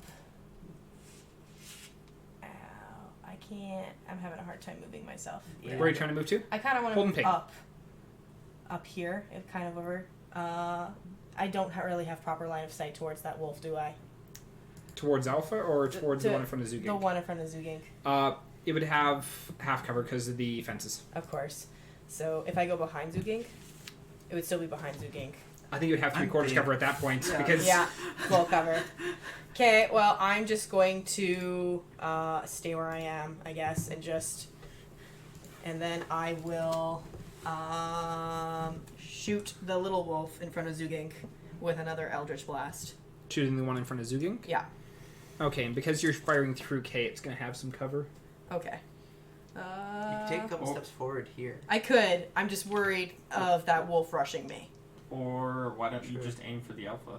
Yeah, okay. I'll, That aim, one's for, already I'll hurt. aim for the alpha. It's hurt. It's done. It's got like 29. Okay, so is the alpha, is it looking hurt? It looks pissed. It looks pissed. It looks pissed is not hurt, Aaron. But we don't know that because But fight or me flight and him response. are both melee and stuck with this guy. So Yeah, you have range, but you have disadvantage at range when one's beside you. so Okay, we're both cool, kind yeah. of I stuck will in melee Eldritch at the moment. Blast the alpha. Okay, roll me that Eldritch Blast. Oh, and I missed. That is a big miss. That is a 6. That is a miss. That's a die that goes to jail. You fire and it just sears over just- its back and just I'm really- dissipates as it passes the I'm wolf. really off put because my little bubbly friend is down. The serious one is like my little bubbly. Yeah, my little bubbly The friend. one that's like, I'm so upset. This is no fun. Just See, like, now I'm just picturing the fish from Finding Nemo. Bubbles! My bubbles. Alrighty. So that puts us back to the top of the line with the alpha. And I need to put that there. It's probably pissed at me. It is actually going to run forward to here. Mhm. Because, after all, you just killed one of its pack. Well, Mama did. And just let's be clear. yeah, it's going to attack Zugink because Zugink killed one of its pack. Oh, this is an attack opportunity or not? It gets advantage, doesn't it? Because pack. I don't know if the alpha has pack attack. It's probably, so it probably has advantage. Does a 14 hit you? 14 does not hit me. Thank God. It takes a big trying to get a good solid bite on you, but manages to just step out of the way from its teeth. I wear heavy armor. It's more like I'm just standing there and just like plonk. You've got your arm up. It's trying to gnaw on your You hand. say this, Or but your arm. one of the wolves has already taken half your health. Well, yeah, but that's because it got into like one of the joints. Semantics. Alrighty. K. I have a target directly in front of me. That's You got looking angry wolf very, attacking Mama. very angry, but also it's got to be hurt at this point to some extent. So, take my short sword again because I already have it out. Yep. I'm gonna try and at least aim for its neck. Okay. Take me your swing.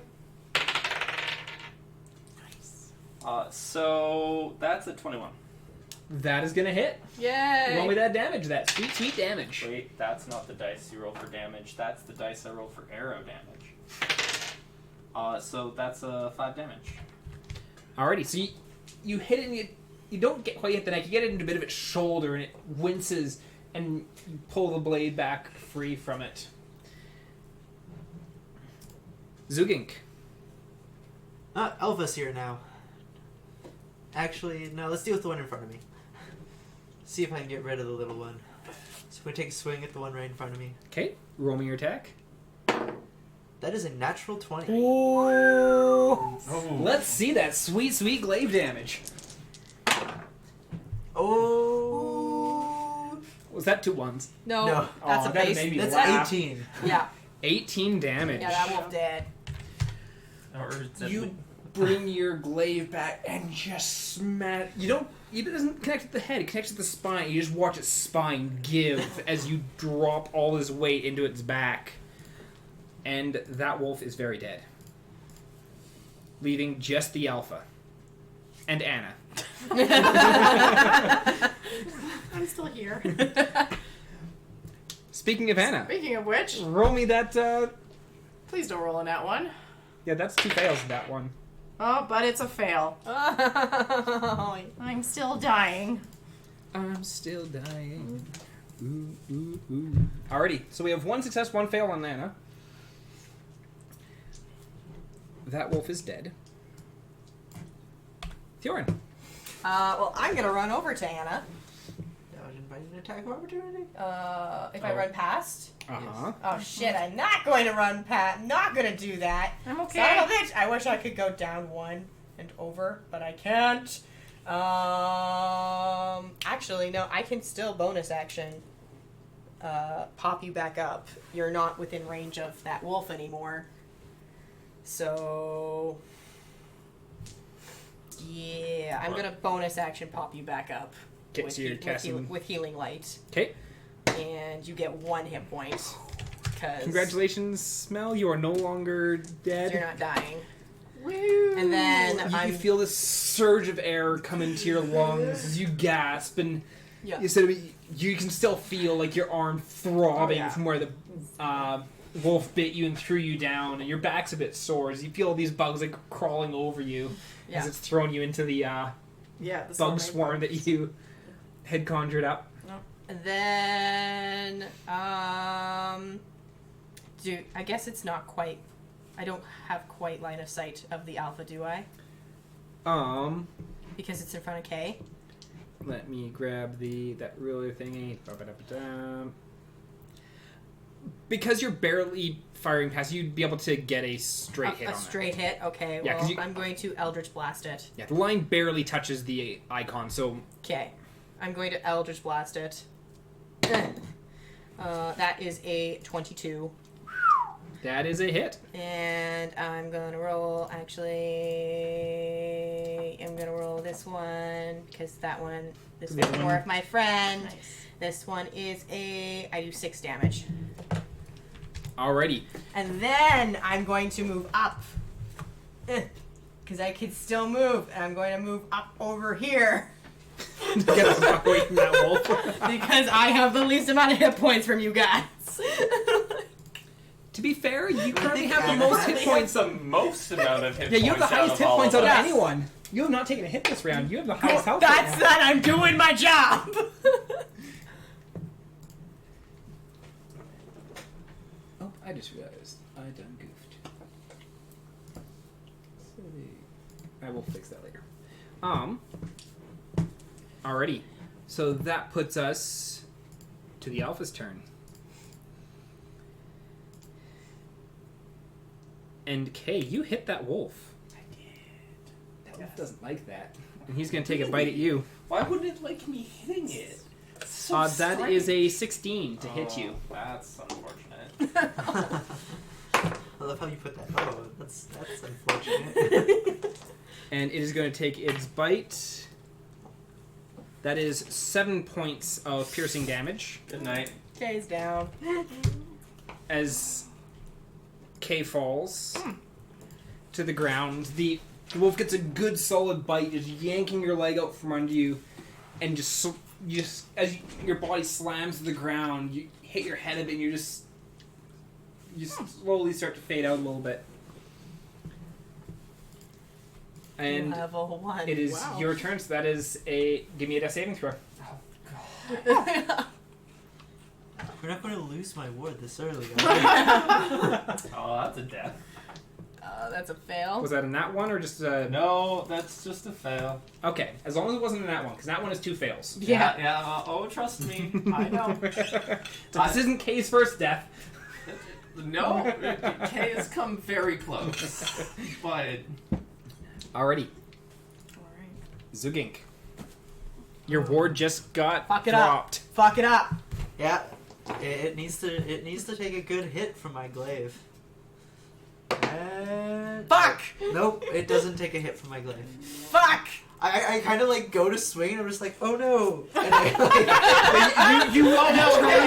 like, You turn to look at Kay as you swing, and just the wolf's just kind of like, what the fuck is she doing?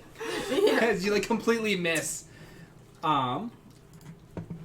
Which puts us to Anna. wait, and this is a horrible idea, but I am going to put myself between the wolf and the one other thing which invites. Don't do that! No! You take an attack of opportunity. Son of a bitch! No!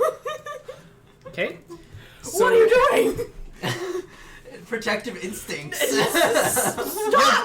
Let's leave the person who's dying on the ground in front of the big scary thing. I can't protect that. Disengage, Mama. And like, they're still on the ground. I need to protect the one person that's still standing. There's 2 people standing. What are you talking about?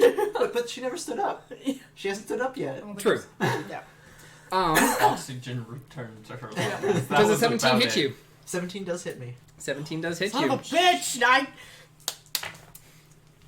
4, 5, 6, 7 points of piercing damage. No, I don't end up moving. Wow. Are you I'm dead? down. Are you fucking down? I didn't think they'd be able to get me down. Damn it!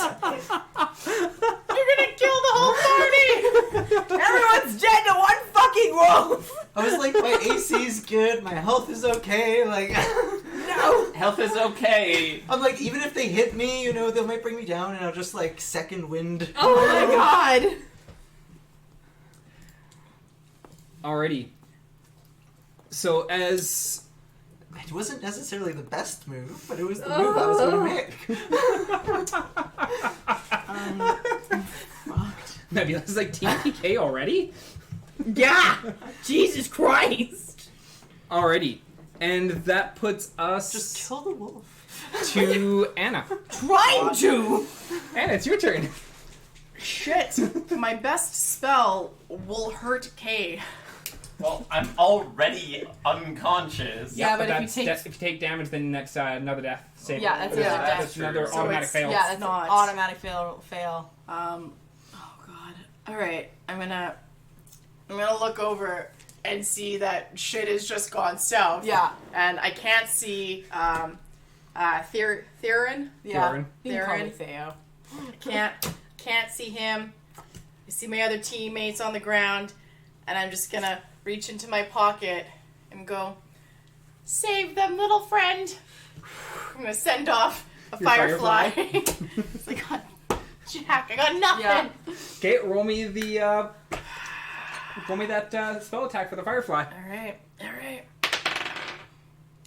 Does a 9 hit? No, 9 does not hit. Fucking. So the firefly, it goes out and it circles around his head once, getting ready to try and land on, and just watch him just swing one of its paws over, just knocking the poor thing to the ground. Just it fizzles out. Okay. And that puts us to Theioryn. Fucking son of a fuck, motherfuck. bitch, fuck, god fucking damn it, fuckity, fuck. On the bright side, Zugink and Kay are no longer providing cover for them. That is very true. Oh boy. I'm going to cast Cure Wounds on Zugink. So that's the best move I've got right now. That Cure helps. Requires touch, is it? Oh, fuck, it does require touch. Well, I guess I'm going up to Zugink, and I'm touching Zugink. You're still staying out of the range of the... of the fucking wolf. so- And I'm going to cast Cure Wounds, and hope that hopefully bringing you up, because you hit the hardest, will do something. I don't think I hit the hardest. I might. You definitely hit the hardest. I have hit the hardest. You've hit the most. Yeah. So technically, this round so far, Theioryn has hit the hardest with that guiding bolt. Yeah. It's spring. I could cast Guiding Bolt or I could cast Cure Wounds again. I don't know if Guiding Bolt will kill the wolf though. So, and plus there's a chance of me hitting and then I'm out of spell slots and then I can't heal at all. And then we have 2 people dying, so Cure Wounds on Zugink because that's the best I can do. Roll us that healing, that sweet healing. You get 4 HP back. Congratulations. It's probably not going to Hopefully do my anything. AC keeps me up. You are now at 4 health. Wow. You are no longer unconscious. Yeah. Wow. What a campaign. I know, Yeah. right? It has advantage because I'm prone. Watch it just do like 16 damage. If it does 16 damage, I'm just screwed. Just insta-kill you. I still have movement, right? Yes, because you've only taken 5 feet. I'm of still movement. fucking moving away from that fucking wolf. Yeah, you basically You walked wanna up, move tapped back him, and as far then as you ran can? away. Yeah. Alright, so you Yeah. have 30 feet of movement? Yeah, I'm gonna so move. 5, so 10, 15, You have 25 more. Yeah, feet. 25. Yeah. 25. I'm staying away from that fucking wolf. Okay. It's the best I can 5, do. 10, 15, 20. Right there. Yeah. I'm remembering an old conversation that went, you can always run. Yeah. Yeah, I remember that conversation. We had that in session 0. Oh my god. Alrighty. That is Theo's turn. That puts us to the top of the order, which is Alpha. Son of a bitch. And it is going... Hello. Roll the dice. Roll the dice, DM. Yeah, it's just like I wake back up and I just see this wolf. It's just Yeah. like, huh. Yeah. I should have guiding bolted it. Fuck. Well, it's too late now. Yeah. Decisions are made. Does a 15 hit you? No. Ooh. Aha! The AC It protects tries me. to bite onto you, but ends up just getting like a mouthful of boot. And just like yanking at it, trying to find some bit of flesh, but gets no gain. I rolled an 8 and an 11. Thank fuck. I rolled that first time, I was like, that's an 8. I was like, hopefully my AC saves me. Yeah, I was hoping your AC would save you too. Because it had advantage on that because Yeah. you're prone. Yeah. Alrighty. Okay, I need you to roll me a death saving throw. That's unfortunate. God. Wait. It's con save. It's a con save. Hold on. That might... Nope. Yeah, so, this is going well for Kay. Oh boy. Oh, no. Set. Stop rolling that die. Yeah, no, that's... It goes to jail right now. Hey, it's in jail. Alrighty. That puts us to Zugink. Alright, stand up. Okay, that's half your movement. Second wind. That didn't give me much. I gained 3 hit points.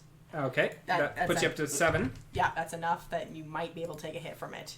And that's an action to... No, bonus action. Bonus action for that? Okay. Alright, and I probably dropped my glaive when I went prone, so I pull out my other one and just like try to slam it into the wolf. Well, I figure when you were getting up, you'd like grab a glaive and use that to help you get up. So you'd still sure. you'd still be So I equipped have with your the glaive weapon. in my hand. Yeah. I have 2. If you want to just flavor it where you just grab Yeah, I the second just one. want to flavor, like, Okay. I didn't pick it up. I just, like, stood up, like, second wind just went, no. Like, my second wind was just my anger as I just, like, swing Okay. into this wolf. Okay, you grab your second glaive, swing that up and over.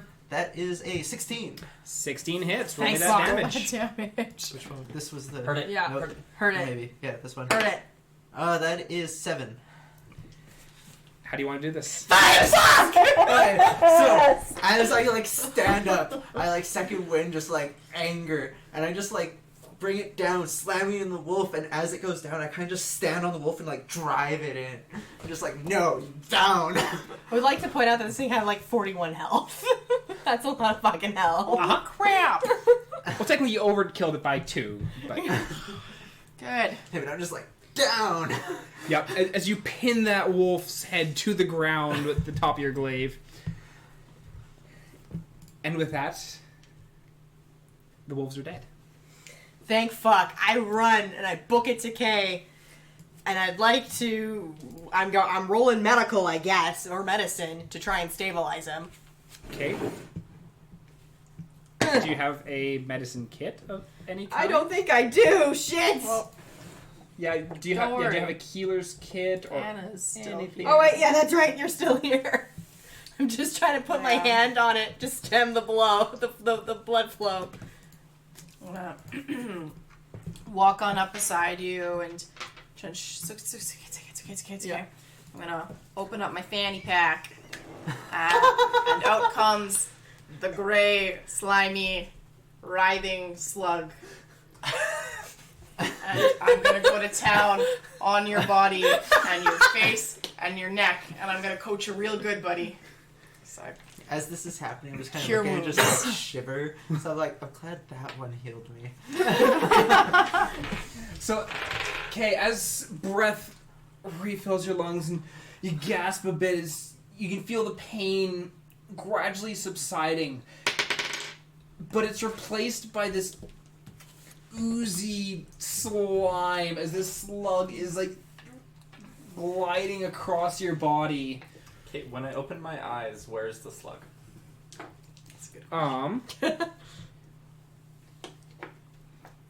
Let's see. Currently it is on one of your legs. Okay. Where you had been bit heavily.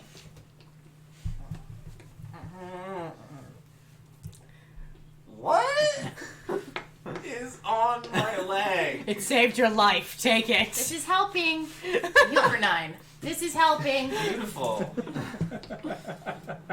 I mean, I'm not complaining. It just feels weird. Surrender to the squishy. This is a render to the squishy. Yep. Yeah, alright, I think you're good. Put my slug back. All right, that was. I don't have words for what that experience was. I'm gonna get up and I'm gonna walk. I'm gonna lean over to the alpha because it's right there. And can I please do a perception check and look in its mouth and see if it's black? Alrighty. So Or take 10 minutes. as you grab this wolf and like kind of look in its mouth, as you like, you feel a little bit of a prick as you grab onto it, and you turn its head, and starting at the one side of its face and just writhing back, there's these dark purple spines that are protruding through its flesh. They don't normally have those. I like walk over and look and like, yeah, I'm willing to say we're heading in the right direction. I think we are grossly unprepared for this. Yeah. Yup. I think this was a bounty, correct? No one died. I think we should head back Yeah. and regroup because I'm tapped. Poor Anna here almost died. Well, why You don't we go check almost who died. that guy is? I think that's our bounty person, actually. Yeah. Well, let's go take a look. I want to go over and like take a look at him. For sure. But yeah, I feel like regular people that they sent on this bounty or would have died. Yes, This is- exactly. We're in. I don't know what And- that wolf was. Can I because that was the alpha that was crazy face. Yeah. Right. Can I see if any of the other wolves have crazy face? Because based on animal talking motion from earlier, they all went, "Yo, boss," and boss went, "I'm angry." So it seems like they might not be In those words. In those In words. those exact words. Yo, boss! Hey, really, the wolves are just like, hey, boss, what we doing with this, yo? And he's And going, so I feel like those wolves might not be infected, so I want to check. And if not, I'd like to skin them. Okay. So we'll start off with Zugink, because Zugink was saying that you wanted to go over and check the corpse. Yes. So you run up to the corpse. It is human. It is very, very dead. Outside the realm of healing. Very much so. Please don't bring it back. Yeah. Yeah, but We need to he- do a the wolf, necromancer. the alpha wolf No. has been chewing on this body for quite a while. Okay, so beyond the realm of magic we have available. Yes.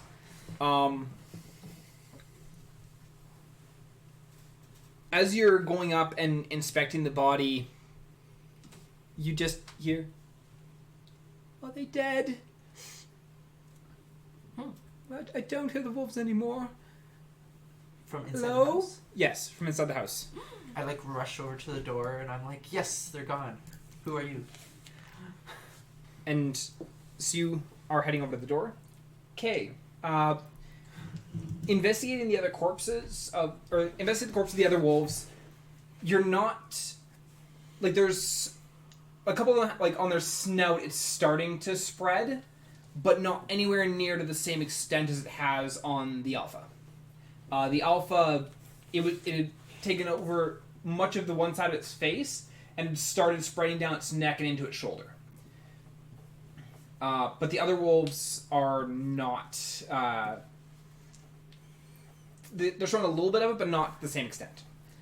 If you're wanting to try and skin them, give me...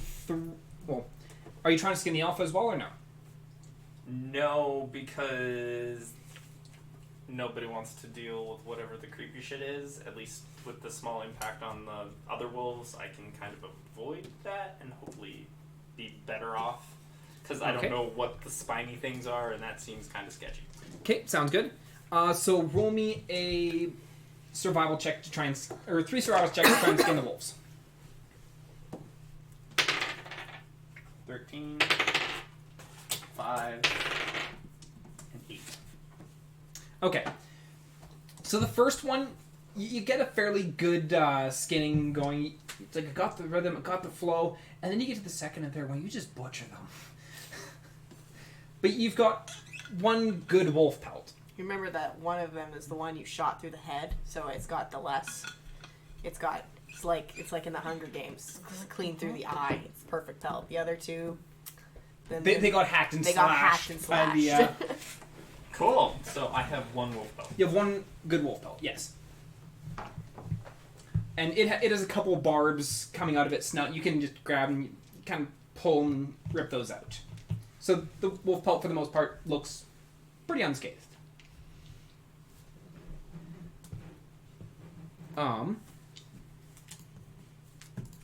Zugink, as you go up to the house, and you see... You can kind of look through the front window, and you're not really seeing anyone, and then you see this little bit of movement down, and you see this little tuft of blue hair move past the window, and you hear the door click and slowly get pulled open. And behind it you can see a very scrawny gnome, standing just under 3 feet tall, but shoulder-length dirty blue hair, but it's kind of like frizzled in all directions. Scuffs of dirt are spattering his cheeks. He's got slightly tattered brown vest over a just patchwork blue shirt. And he's got a pair of just regular brown pants and then mud-caked boots on. Is it like a child gnome or just a gnome? No, he's an adult. Okay.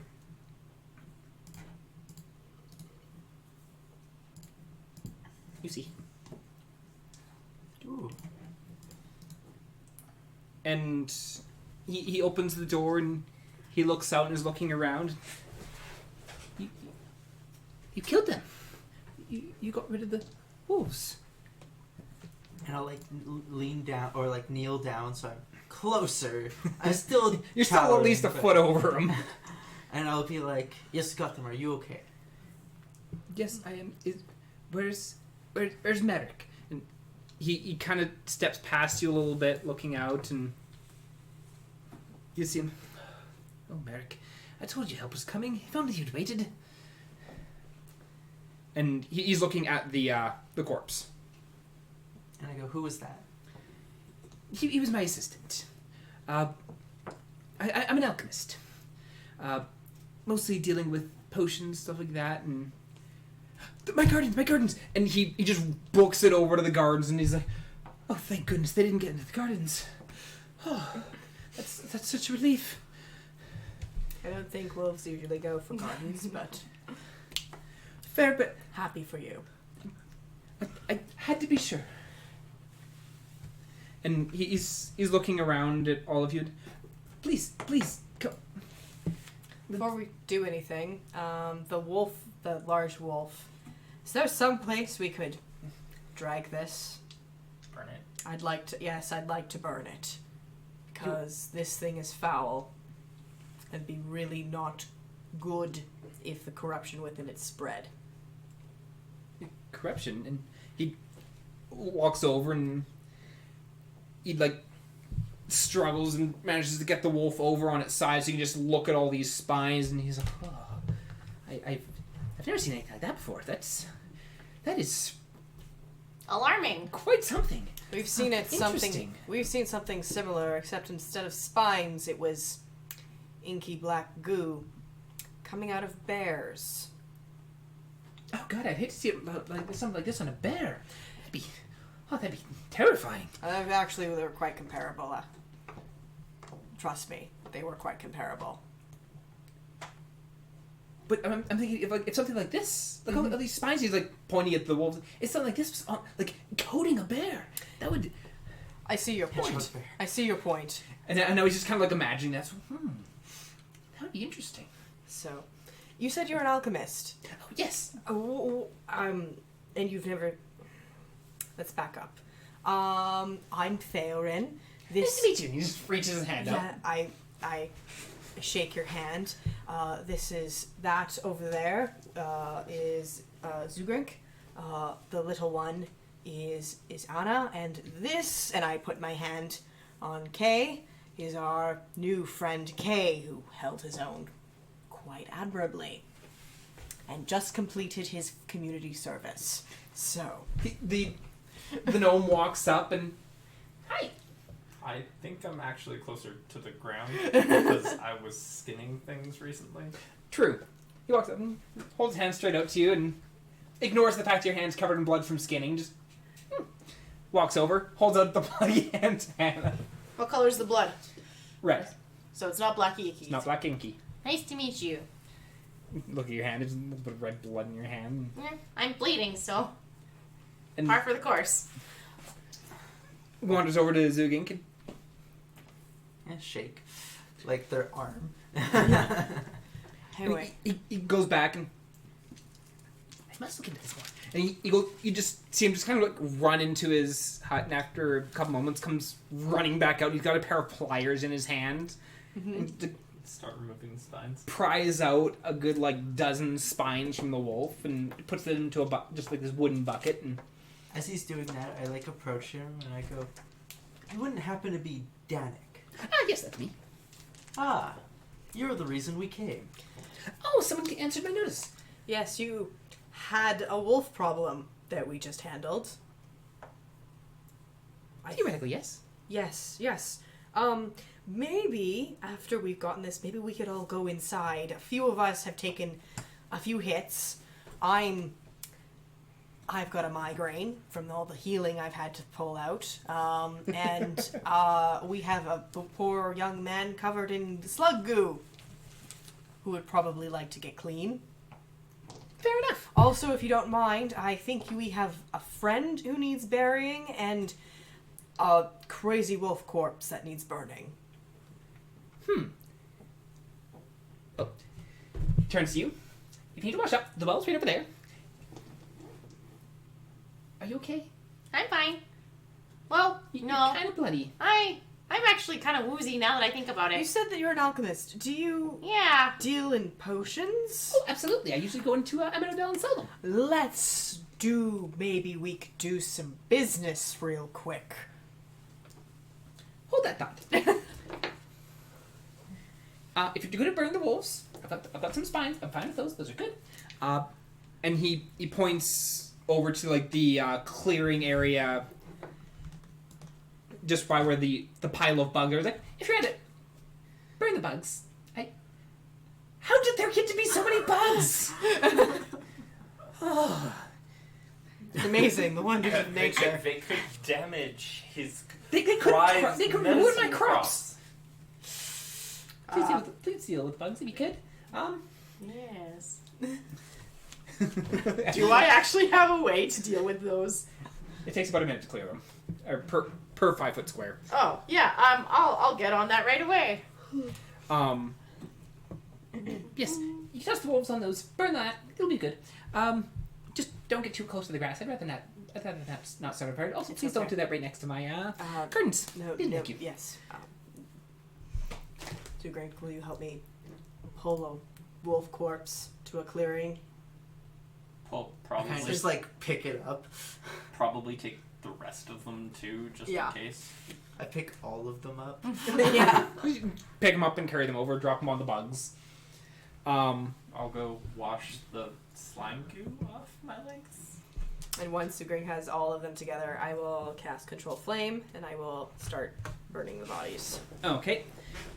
In a controlled burn. Yeah, it takes a little bit for the corpses to start, but Yeah. they do catch fire and they do start to burn through. Yeah. And he's very very chipper and very happy and he's like, okay, please come inside. And he waves you as he runs over to his house, and so you guys can all head into the house. Gladly. He's gonna go and hunker down at his table.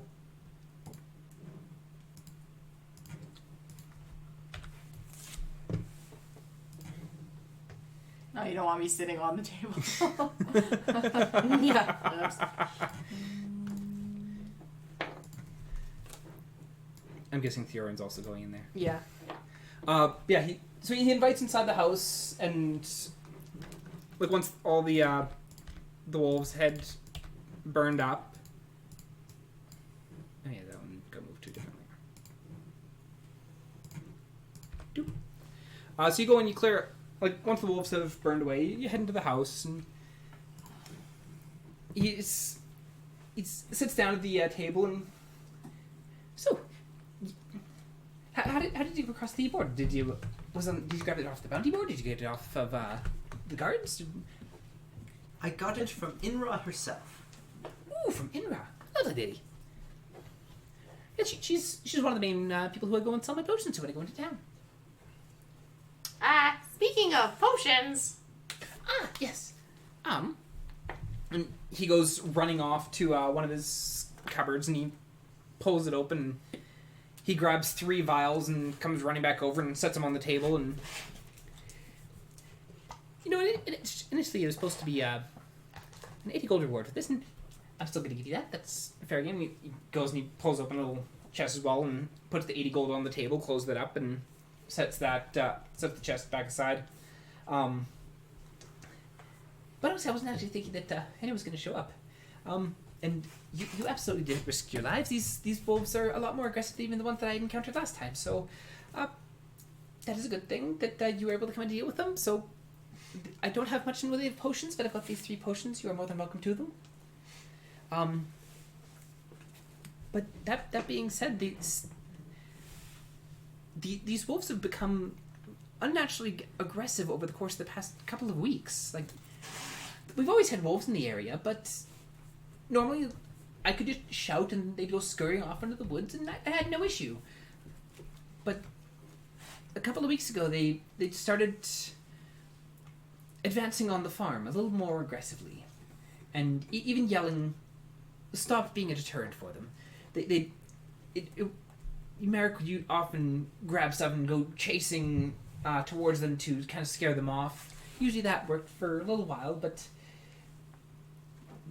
then a couple of nights ago, so I went into town last time I was selling stuff, and I was like, hey, someone should come and deal with these wolves for me. But after I got back, it was here for a couple of days, and then the wolves came and they basically took over the farm. They stayed around. They weren't leaving. Like, normally, if we locked ourselves inside the house for a few hours, they'd mosey off, but they stayed, and they've been out there for a couple of days now. Merrick thought that no one was going to be coming, so he tried to make a run for it, but didn't get very far before he was overtaken. Besides staying, did these wolves act in any way that seemed unnatural? Well, aside from being overly aggressive, because as I said, like they've been getting more bold, and did it seem like the one out there is very large? Did it seem to act like a wolf, or? Well, as I said, no, I haven't really studied wolves. I like my plants. They don't bite. Have you seen any dwarves in the area recently that aren't from around here? Not that I'm aware of. I mostly keep to myself. Does this mean anything to you? And I pull out the medallion. Huh, that's an interesting thing. He kind of grabs it and he's turning it over and... never seen this before in my life. And, bites it and... He would. It's okay. No one's ever seen this before in their life, so... Hands it back to you and... So it's a 2-week time frame that things started going kind of sketchy with the wolves there? Yeah. So, as of 2 weeks ago, did you notice any visitors or suspicious activities?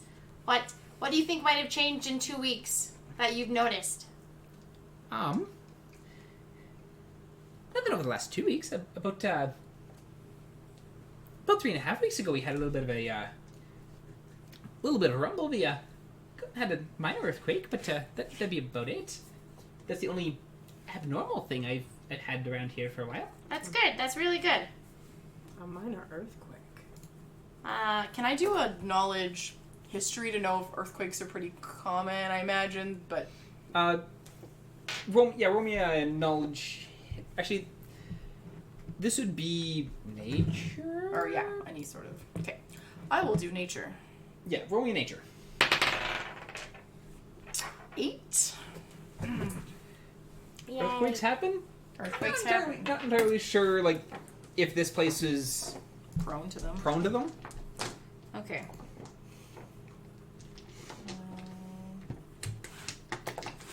Did they always come from the same direction?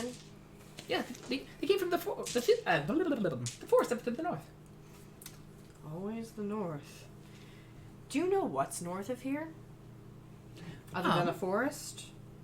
Well, we have the forest, and leading up beyond that, we have the Idrelis Woods, which is a fair bit north, quite a bit north, but quite a bit north coast. There's some lakes up there, really nice lakes actually. Been fishing there a couple of times. Okay, could you track where they came from? Sure, give me a sec. I'm going to pop outside. Okay. And see if I can see where the original set of tracks leading in were coming from, at least. Yeah. Because there's going to be a fair amount of tracks near the house. Oh yeah, for there's sure. There was a ton of tracks from the house because they've been circling the house trying to find a way in because they knew someone was in there. Yeah, so my goal would be to see if they, where the tracks dissipate into more of a line, less of a we were here kind of pattern. As you go up towards the north end of the house, you can actually start to see, coming in from the woods, specifically more over in that area. Look up into here. That's where the tracks initially came in from. Okay. And so it's going northwest from where he's at. Is where the path leads into the woods. Cool. Should I roll to see how clear the path is? How easy it is for me to follow? If I was to let everyone know, is it reasonably like an easier path to follow, or is Roll me it? survival with advantage because once again you're survival with advantage is you're tracking beasts. Yeah.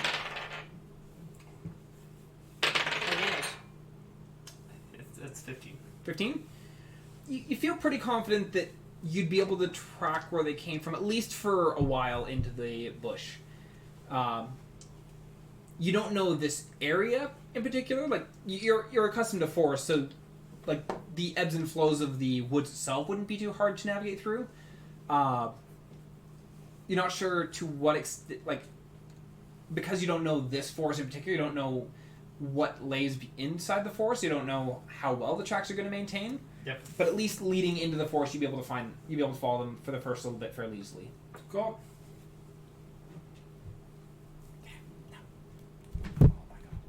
Face through the wall. Yep. Perfectly, magically phased through all. So, yo, Mama Bear, here's what we got. So, tracks are leading up into the woods. They seem easy enough to follow. It'd definitely be reasonably fair to track it for a little bit within the entrance to the forest. I don't really know these woods super well, so I could potentially lose them. But from what I can tell, it should be easy enough to see some of their goings on. But following them wouldn't be a problem if that's what we wanted to do. How large Alright. how large are these woods? I think going up for quite a ways, a few kilometers at least. That wolf took 3 of us down. That concerns me.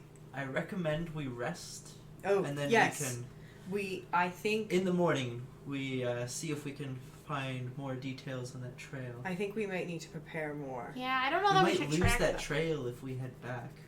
Yes, we will. Yes. Or we head into the woods and lose our lives. But I'm convinced the wolves are absolutely linked to what attacked the town for sure. But I don't know that necessarily tracking these wolves is going to.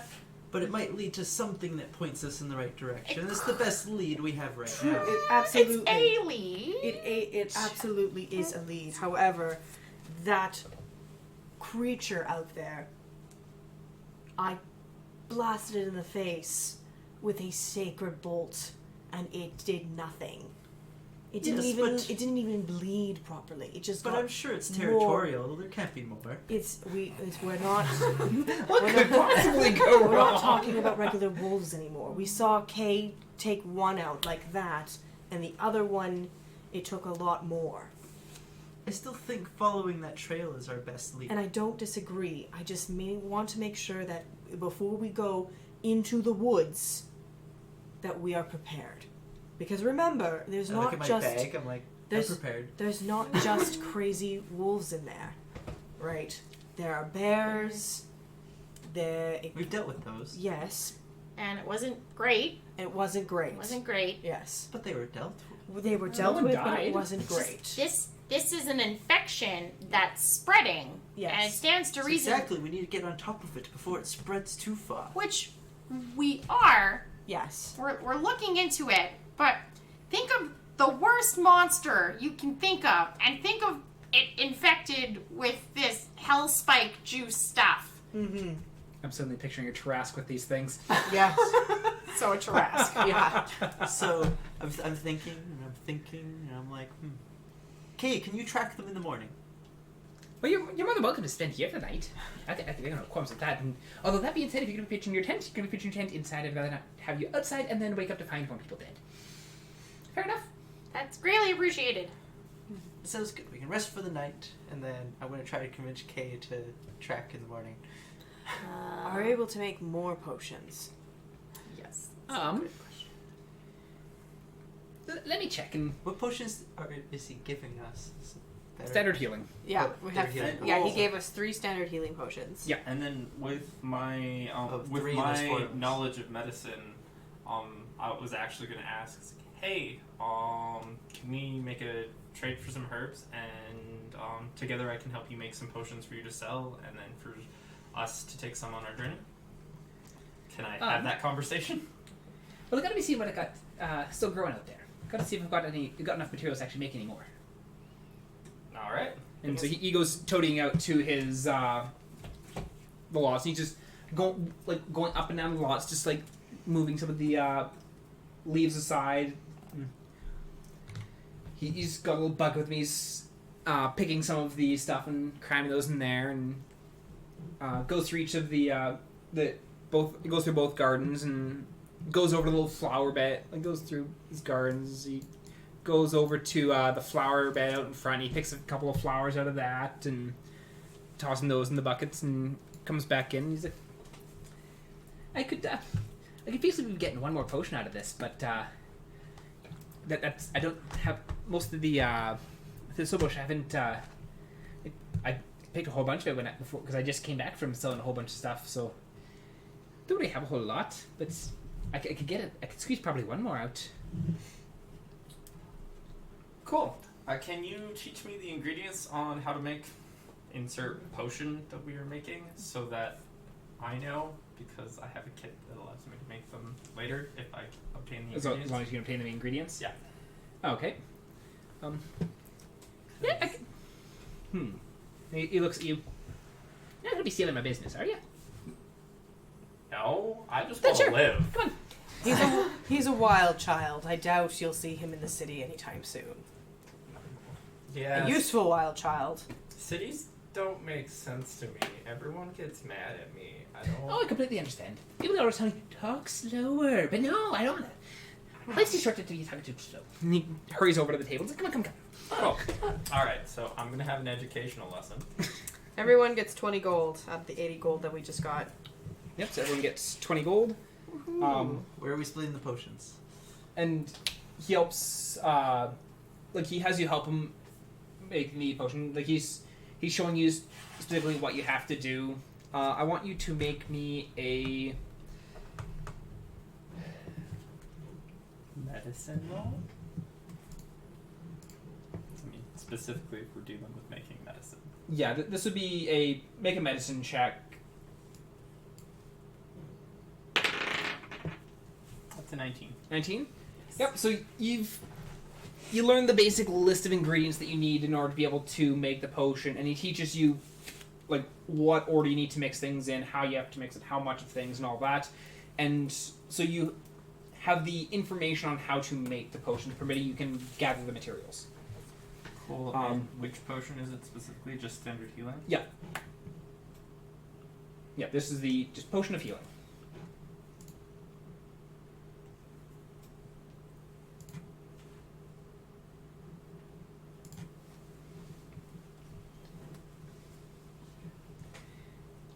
I think we should split them up. Everyone gets at least one potion. Well, now that we have 4, I was wondering when we had 3, and it was pretty much like one person was missing. Yeah. Yep, so you each have one potion of healing. And Katie's making a new one right now. Mm-hmm. So that'll be mine because you if get I screw it up... Well, I mean, I didn't screw it up, but if I did screw it up, that's my fault, but you guys get yours. Yep, so you each have your potion of healing. You each have obtained 20 gold.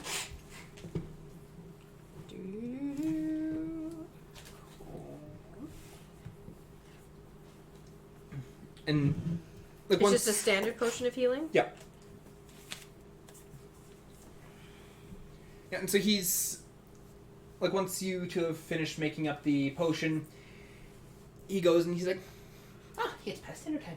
And he goes and he pulls out some like carrots and potatoes and stuff like that, and just makes this he starts making like a bit of a stew. And after about an hour or so of him cooking up, he plunks this pot down on the table. Digging. Oh, wait, I need bowls. And he goes under the counter and pulls out a few more bowls so that everyone has one, and sets them down. Go digging. And sits down, starts chowing down.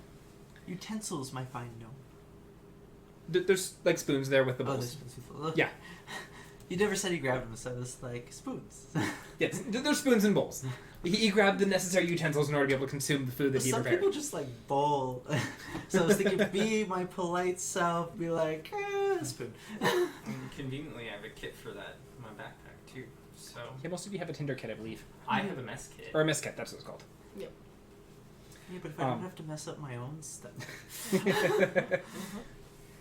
Yeah, so you're all able to eat the food, enjoy the meal, and then were you planning on resting there for the night? I think that would be wise. Regardless of whether you opt to continue pursuing or decide to go back to town, resting is still probably a good idea. We should definitely rest. So that counts as a long rest? Yeah. Yeah, this would be a long... Because you're basically spending the night there. Yeah. And so he kind of pushes things out of the way and makes enough room for you guys to set up your rolls in the kind of the entryway there. And as he's getting ready for the night, he goes up and makes sure to click back a couple of locks on the door. And that's where we're going to end today's session. Poor Merrick. Yeah. Right? He's dead. Everyone should remember the long rest. Yeah, everyone hit that long rest thing button and before heal we up. go. Yeah. Oopsies. Yeah. Because- Hit that button. 'Cause everyone took damage. I want to come back with 7 health. You This want is fun. to? You want to come back with 7 health? Yes. Go Says for the it. person who died with 6. I mean, level 1. Level 1. Level 1. Yeah. Actually, at this point, you're all level 2. See, we're already more prepared. Oh God. You all get a long rest. You all get to level up. Yeah, that's where we're going to be ending tonight's session. Thank you all for tuning in. And I had fun. Yeah. I had We fun. almost team PK. We almost got a TPK on I killed 3 people. session 2. I feel this is going to be a running thing now. We're just No. gonna always is almost TPK. Ugh. No, Ugh. maybe. Level 1's Maybe. really spiky. Yeah, level 1 is very rough because it's the kind of thing where most, like, if I'm dealing with any creature that is not less than a CR, or any creature less than a CR1, or correction, any creature that's CR1 or higher has the potential of one-shotting most level 1 characters. Yeah, it's a dangerous encounter. Yeah, it's a dangerous. Yeah. Yeah. But at the same time, it's still the kind of thing where it's like, it's not, the fights that I've crafted are not impossible to achieve victory for either. So, as is proven, as you've survived 2 deadly encounters. Yay! Yeah, we'll be back with Roll for Severity for session 3 in 2 weeks' time. That is the 29th of September. And so, yeah, we'll be back for the 29th of September for our 3rd session where we'll find out what route the group's going to go. But thank you all for tuning in. Thank you very much for the subs, and we'll see you all again. Bye-bye. Bye! We almost died.